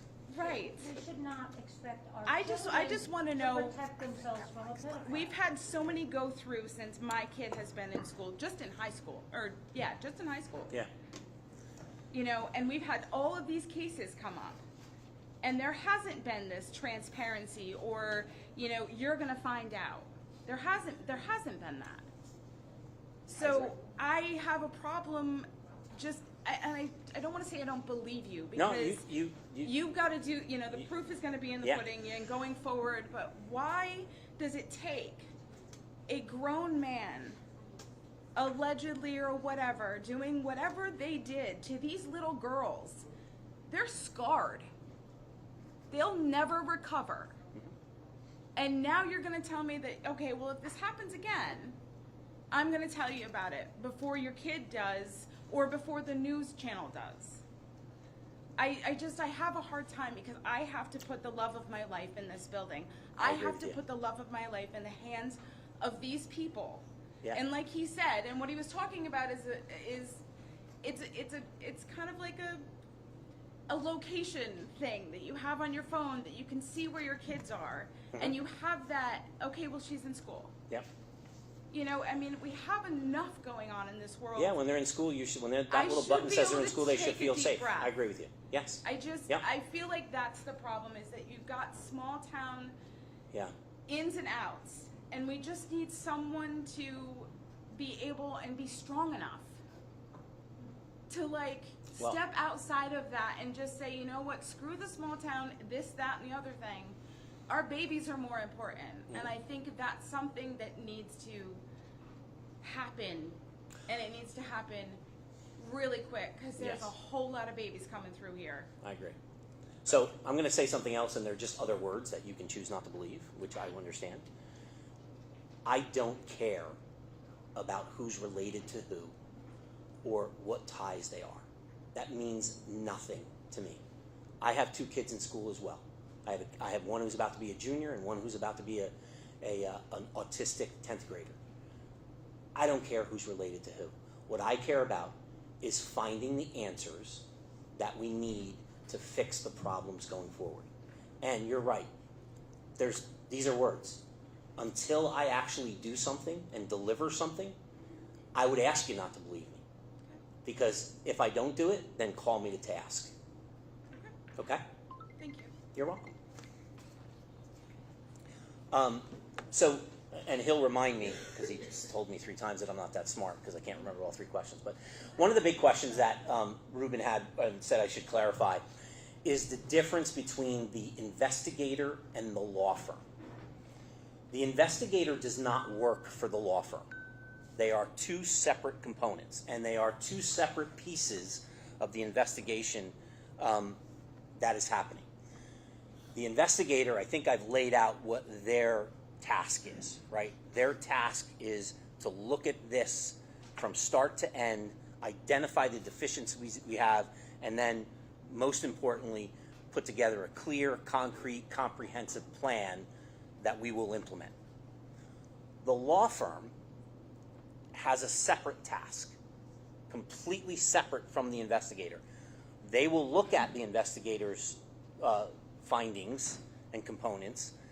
They are to look at the legal components that happened during the process, whether 2023, 2024, meaning here is what, from a legal standpoint, of a reporting perspective, of a district perspective, from a legal perspective, right? They are going to make recommendations. If this were us back in, meaning if we were your law firm back in 2023 and 2024, here is what should have happened from a law firm perspective. Because as a district, that's a big component of it, right? But they are completely separate. They are completely separate from what they're going to go do. One does not work for the other. And importantly, the law firm has 0 tie to the school district. It is not our law firm. They have never been employed by Saugerties. They are a completely independent law firm who, they're very clear, they're like, we're not going to evaluate malpractice, Jeff, on your law firm. That's not what we do. That's not what we're going to do here. We're going to lay out recommendations that we feel we would have made. It's going to be up to you to interpret, did you get the right advice? Did you not? All right? So that's the separate piece. The other piece from a timing perspective, I've been discussing with the investigator the timeline, not the timeline of the incident, but the timeline of the investigations. I actually hope we can get to a point where they can't be done in a vacuum, and they can't be done where there's other pieces that are tied to it. But if there are components of the investigation that happen that are complete and they are by themselves, right? I don't want to wait till the entire investigation is complete.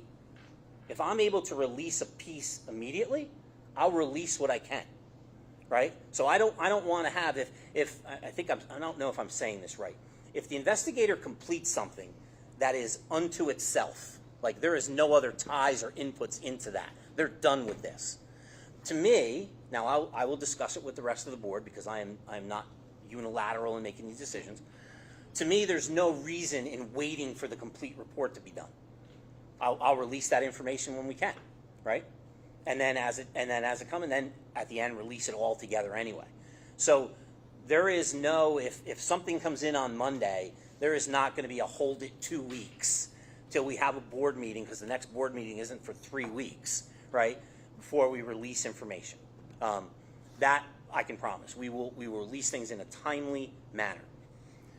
Communication is another important thing, and so I want to address something that I know pissed a bunch of people off. I'm sorry to use that phrase. Somebody told me there was a kid in the room.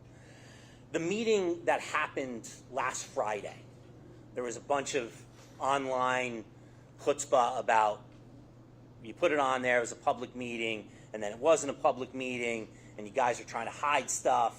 We're not trying to hide anything. You guys picked that time specifically so that people couldn't attend. You're right. I picked that time specifically, and the reason I picked it was because it was the first time we decided the night before. I picked that time specifically because it was the first time that all my board members could attend the meeting. All of them who work, right? So that was the time I could get all 9 of us together. I apologize for the debacle on Facebook, and trust me, I handled it with the person who did that. That meeting's sole purpose, there was never going to be an open comment in that meeting. There was never going to be a discussion about any of the arrests or the things that happened. That meeting was held solely so that we as a board could discuss the resolution to hire the investigator, because if this was the corporate world, I would have held a phone call, I would have held a conference call, and in about an hour I would have had it done. But it being a school board in New York State Ed, I had to call a meeting, a public meeting. All of our meetings are public. So if you see something online that disputes that, don't dispute it. They're all public. Everybody is welcome to come to any of our board meetings. That meeting's sole purpose was so that we could discuss a resolution, because to pass that resolution, I had to get it on an agenda so that the resolution was on the agenda with the budget numbers, so that Monday I could sign the contract. This past Monday, I could sign the contract for the investigator. I could not put pen to paper until I had that on the agenda. So I apologize for all the confusion on Friday. But I know somebody had a big spiel in the paper about we chose that time so people wouldn't come. No, I chose that time because it was the first time in the 24-hour period from when we decided to have a meeting that all my board members were available. Thanks. Okay? Thank you. That's what I was asking. Go ahead.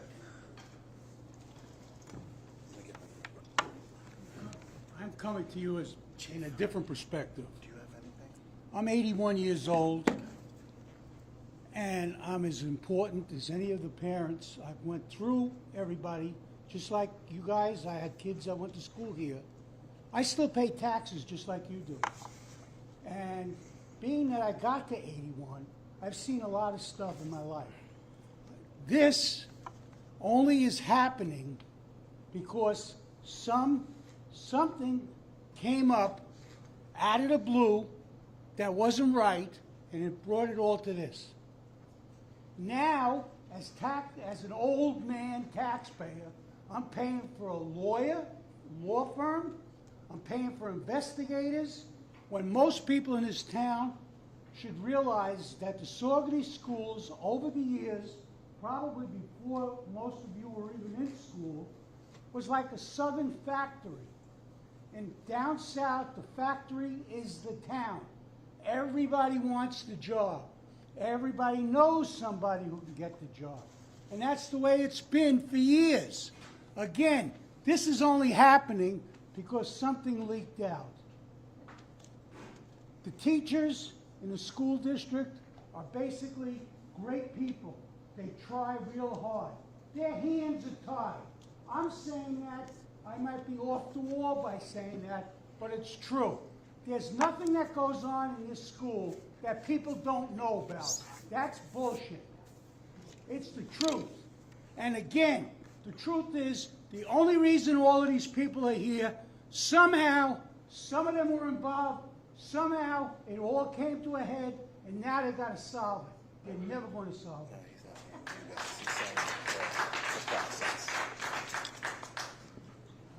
So we're coming up close to 8 o'clock. Is there anyone else that has anything else to say or to address? I have one question.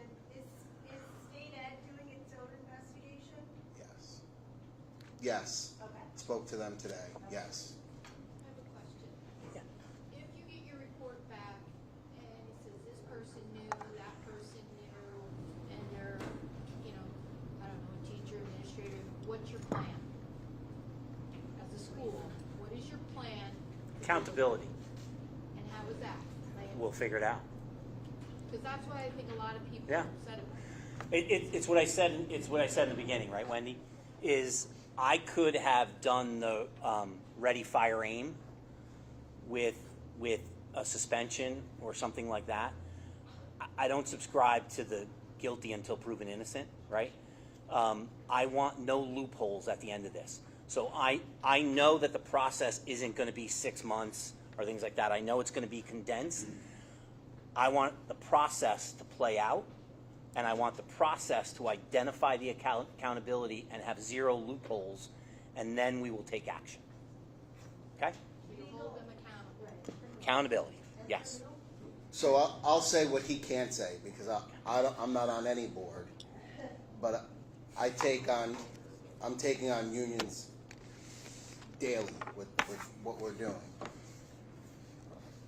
Anybody who's screaming for the firing or suspension of anyone that played a part in this process, if you fire an employee in the state of New York and remove them, they no longer have to participate in any part of this process. The only way you can get them to participate is by criminal subpoena. And it doesn't happen often, right? Because that's how things get swept under the rug. We had a janitor and wrestling coach, I'm going to use air quotes, resign. He no longer had to be part of the process until it was criminal. Right? So these are the things that when I was on Facebook, I'm trying to urge people, there are certain parts of this process that if Jeff would have fired any one of these individuals, I would have lost my mind, because I know what happens behind that. They're fired, they have almost immunity to the process until we get KJ or Sheriff Figueroa or the DA's office to prosecute them. And in this case, the only way we're going to get answers is by having those people available to the investigator and have them participate in the problem. Because I will tell you what happens more often than not, and KJ, you've been doing this a long time, people tell on themselves. In that process, somebody is going to reveal something. And then, I promise you, as I pulled this meeting together, I don't want to be here. It's 100 degrees outside. I'm starving. I've been in the office all day. I promise you, I will use every resource available to me, my entire network. I just told you guys, I met with the AGs, I spoke to the Board of Ed, I've talked to the Secretary of State, the state of New York about this process. I've talked to people in the governor's office. I live here, and I'm not going to let go. And I told him to his face, I am going to be relentless. And Freddie will tell you I'm relentless. Soon as this happened, Freddie, I text you, and what did I say? Where the hell is an oversight police commission? We're going to get to all of that. But for tonight, I think it's important. John, you want to say something? I just wanted to talk about the staff room where there's teachers and they're talking about this is for 2 years. And they're having lunch. They all know now. Somebody's, I'm going to tell. They go and tell. They go up the chain, right? Nothing happens over a long period of time, but they all know and they don't report because you reported, right? Yes. And it went up to the top and we don't know what's going on. So now you do this big investigation. You got 20 teachers that should go bye-byes because they didn't report. Why would you not just take the leader out? Because it's the trickle-down effect. If it's a poor leader, everybody under is poor. You're only as good as your best guy in the field, right? I mean, if it's a solid leader, everybody underneath that leader is solid. But when it's poor, they're all poor. You're going to let them all go in 2 months? I don't know. I mean, is it not that we're going to let them go? I mean, we're talking about kids here. They didn't report on them. So that's why I say, and I'll still continue to call it out, the ones at the top should go. We can avoid all this, get somebody solid in there, and everybody underneath starts going by all the rules that we already have in place. The Saugerties worked at one time. I went to school here. Yeah. I agree. That's my solution. Everybody said I didn't have a solution. I was calling for everybody to get cut. I thought that was a solution. I think that's a valid point.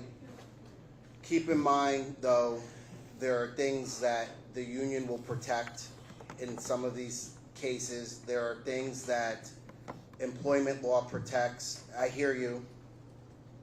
Let's get through the process together.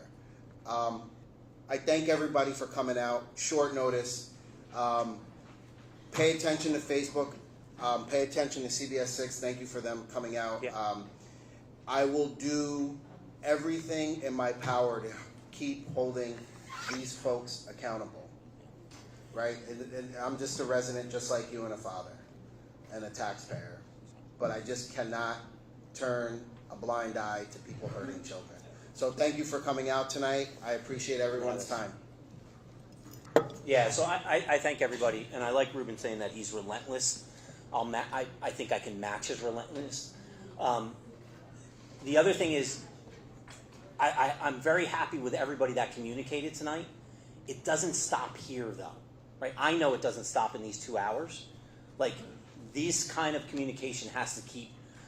I will fix the communication on our end, but this type of communication needs to happen. This is not a 2-hour meeting where we solved all the problems, okay?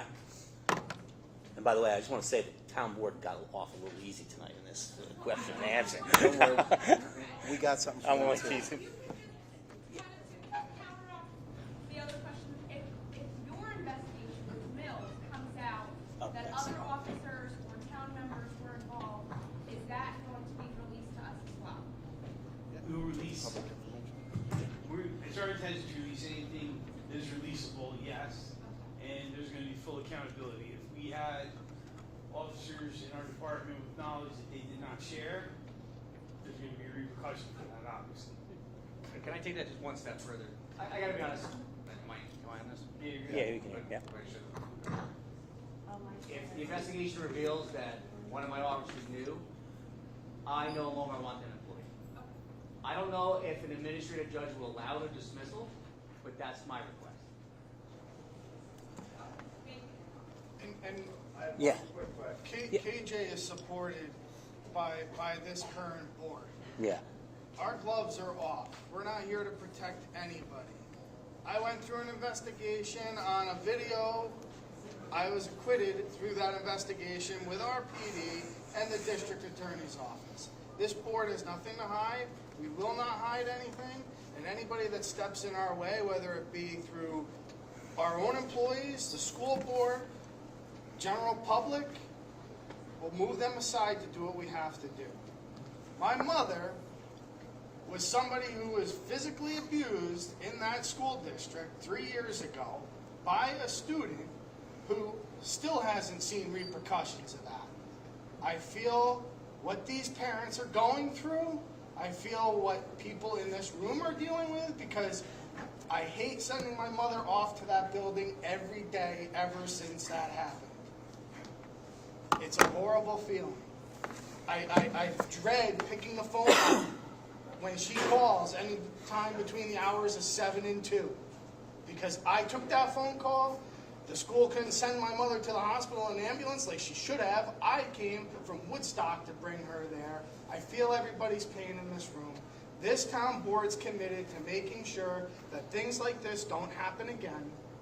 We're committed to putting things in place to make sure that current incoming employees will not be that type of employee that we've had in the past. Any of my board members, that are up here with me can tell me I'm that bull in the room that says this guy needs to go. Deon Johnson, I said he needed to go in the beginning. Hindsight 2020, he's gone. When it comes down to the prosecution of some of these people, please take into account the victim as well. Deon got a slap on the hand here, but the victims that were victimized by him didn't have to go through a full trial and relive that whole entire thing again. It's the same thing's going to happen here with these victims that we're dealing with now. And communication, my phone's posted on trucks that go all out throughout Saugerties all day. My phone number's on the website. Please, I took a screenshot of an issue with one of our officers, and that will be dealt with. If it doesn't come to us, and I've got to rely on Facebook or something else, I might not see that. Your complaints have to come to the people that will do something about it. Can you have one more speaker? She can't wait. Sure. Just before anybody else comes to the podium, I just want to piggyback on some of Mr. Ivino's comments. It's never easy having to look into your own, right? Possibly discipline your own, talk about infractions. Working for the state, as a civil servant, I've been tasked with those things. It's not easy. It's never easy. It's never going to get any easier. Mike has been a cavalier for focusing on a police department, making sure that the right folks are in the right place at the right time, they have the resources that they need. This board that I'm on, right, I came onto the board in 2022. It's not from a bragging perspective, it's coming from a very unfortunate perspective that we've had to make some very hard decisions. We've had to make some bold decisions. I'm proud that the board was courageous enough at those times to make those decisions. And I just want to confirm what Mike is saying. We will continue to make those bold decisions. We will continue to do what is necessary when it's necessary to make sure that we are absolutely mitigating these types of situations. So again, thank you all for coming out tonight. Before we do the other statement, I think the gentleman in the back had a question first. Yeah, just come up just so we can hear you. Just you don't have to get on the mic, just so we can hear you a little bit. As a taxpayer, the school board is doing this investigation. When this is all done, is that a public owned investigation document? Is this something you can FOIL for? Yes. Yes. Yeah, you could FOIL for it. I mean, when you just no different than when I release it, right? When you FOIL it, there may be things that legally are redacted or out of it. I can't control that. That's not me, and that won't be me making that decision, right? That's New York State Ed and the lawyers making that decision of like, yes. But yeah, no, it's a FOILable. I just want to make sure. Yeah, absolutely. Yeah, no, good question. That's a great question. Yeah. And it's worth go ahead. it's worth bringing up too. There's things that yes, they're foilable, right? We are still in litigation over resignations that happened in the town. There's documents that are not foilable because of those suits that we're still up against. It's not that we as a body might we don't want to hand it out. No, transparency is key. Yeah. Having faith in the board is why we're doing the job that we're doing. I ran to get into and take a deep dive into our police department. I'm proud of where we are now. I'm proud of our chief that we've got now. The rank and file. Unfortunately, we're up against this, but just keep that in the back of your mind when, okay, it's news, the investigation's done, but it might not be public knowledge right then and there because of everything else that's still going on. Right. It's a good point too, right? We're going to have a criminal investigation, right? There may be components of it that the DA or whoever says no. But Jeff, that's what we want. Yeah. We want you to come out in a timely fashion and say, the DA told me I cannot release the findings of this report, and everybody in this room has to be okay with that. I agree. But what has happened in the past is the investigation's done and nothing's done. We don't hear anything, and we're left to our own devices. I definitely don't want anybody left Thank to go. you. Yes. Yeah. That closes the loop on our side. Yep. Getting that back. And one thing before the other speaker, Allison, you're going to send me that list, right? You read? Yeah. I have Thank you. Email it to me? Yeah, Email I it have to me. paper with it, I'll email it. Thank you.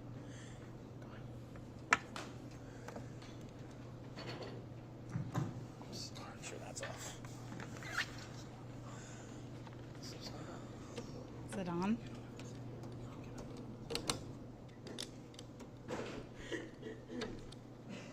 Okay. Yep, you're on. Good evening. My name is Andrea Viviani. I am a class of 2000 graduate of Saugerties. I am a mother to 3 children. I am a 20-year veteran teacher going into year 21. I have a daughter entering 7th grade and 2 at Riccardi Elementary. We have some of the most exemplary teachers in our district. To take a paintbrush and make broad strokes and generalizations about the people working in these buildings is disheartening to me as a teacher and as a parent. That aside, one of the things I feel that many people in our community, especially those that are brave behind the keyboard, need to remember is that as parents, you have the right to advocate for your children. Again, you can't make these broad strokes and say everyone is bad. I had an issue, I followed the chain of command, it was addressed. It might not have happened in a timely manner according to my timeline, but all of the people that were in charge stepped up and helped me figure out what I needed to do for my child and made things happen. So to say that we're not doing what we need to do all of the time is an overgeneralization. My heart breaks for everyone that is involved in the situations that our district is facing right now. But I, for one, I don't really care what the report says by the investigator.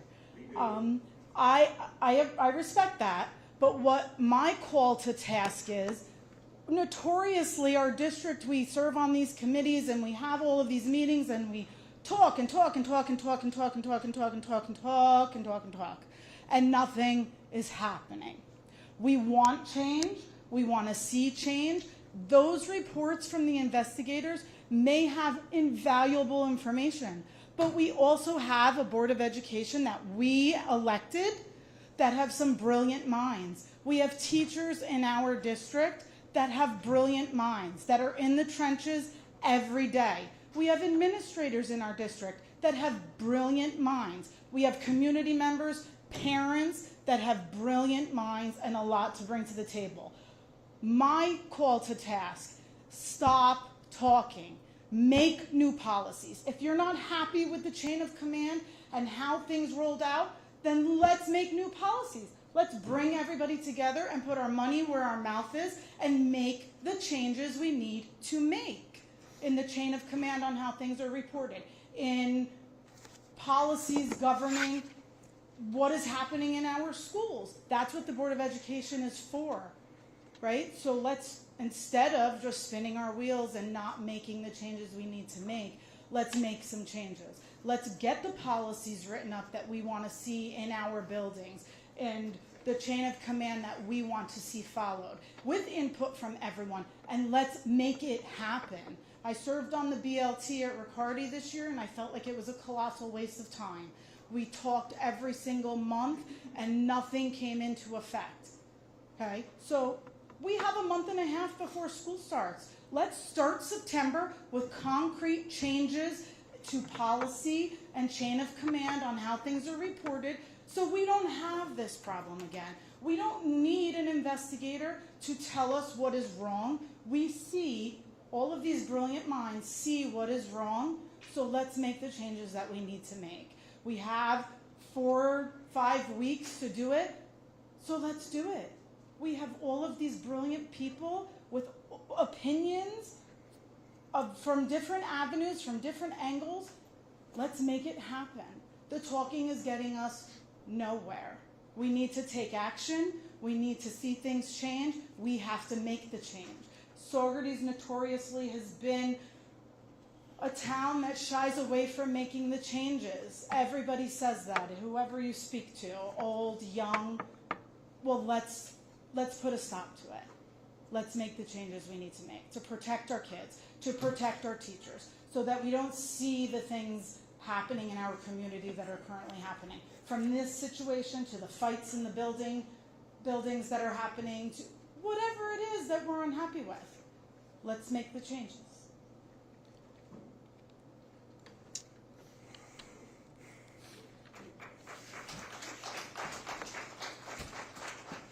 So I think with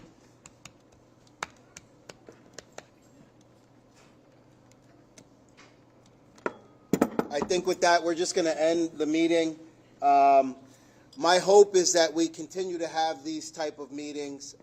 It is my hope that you guys feel heard, at least tonight, in some shape, form, or fashion. Again, I want to thank Chief Swart, Supervisor Costello, President of the School Board, Jeffrey Riazzi, and board members Horton, Ivino, and Thornton. It kind of rhymes there, Horton, Thornton. You guys are a rap group. But without you guys, we can't get any of this done. And really, I was hoping that tonight was the first step toward a truth and reconciliation process. We have to get reconciled. We did not address a lot of the issues with the town board.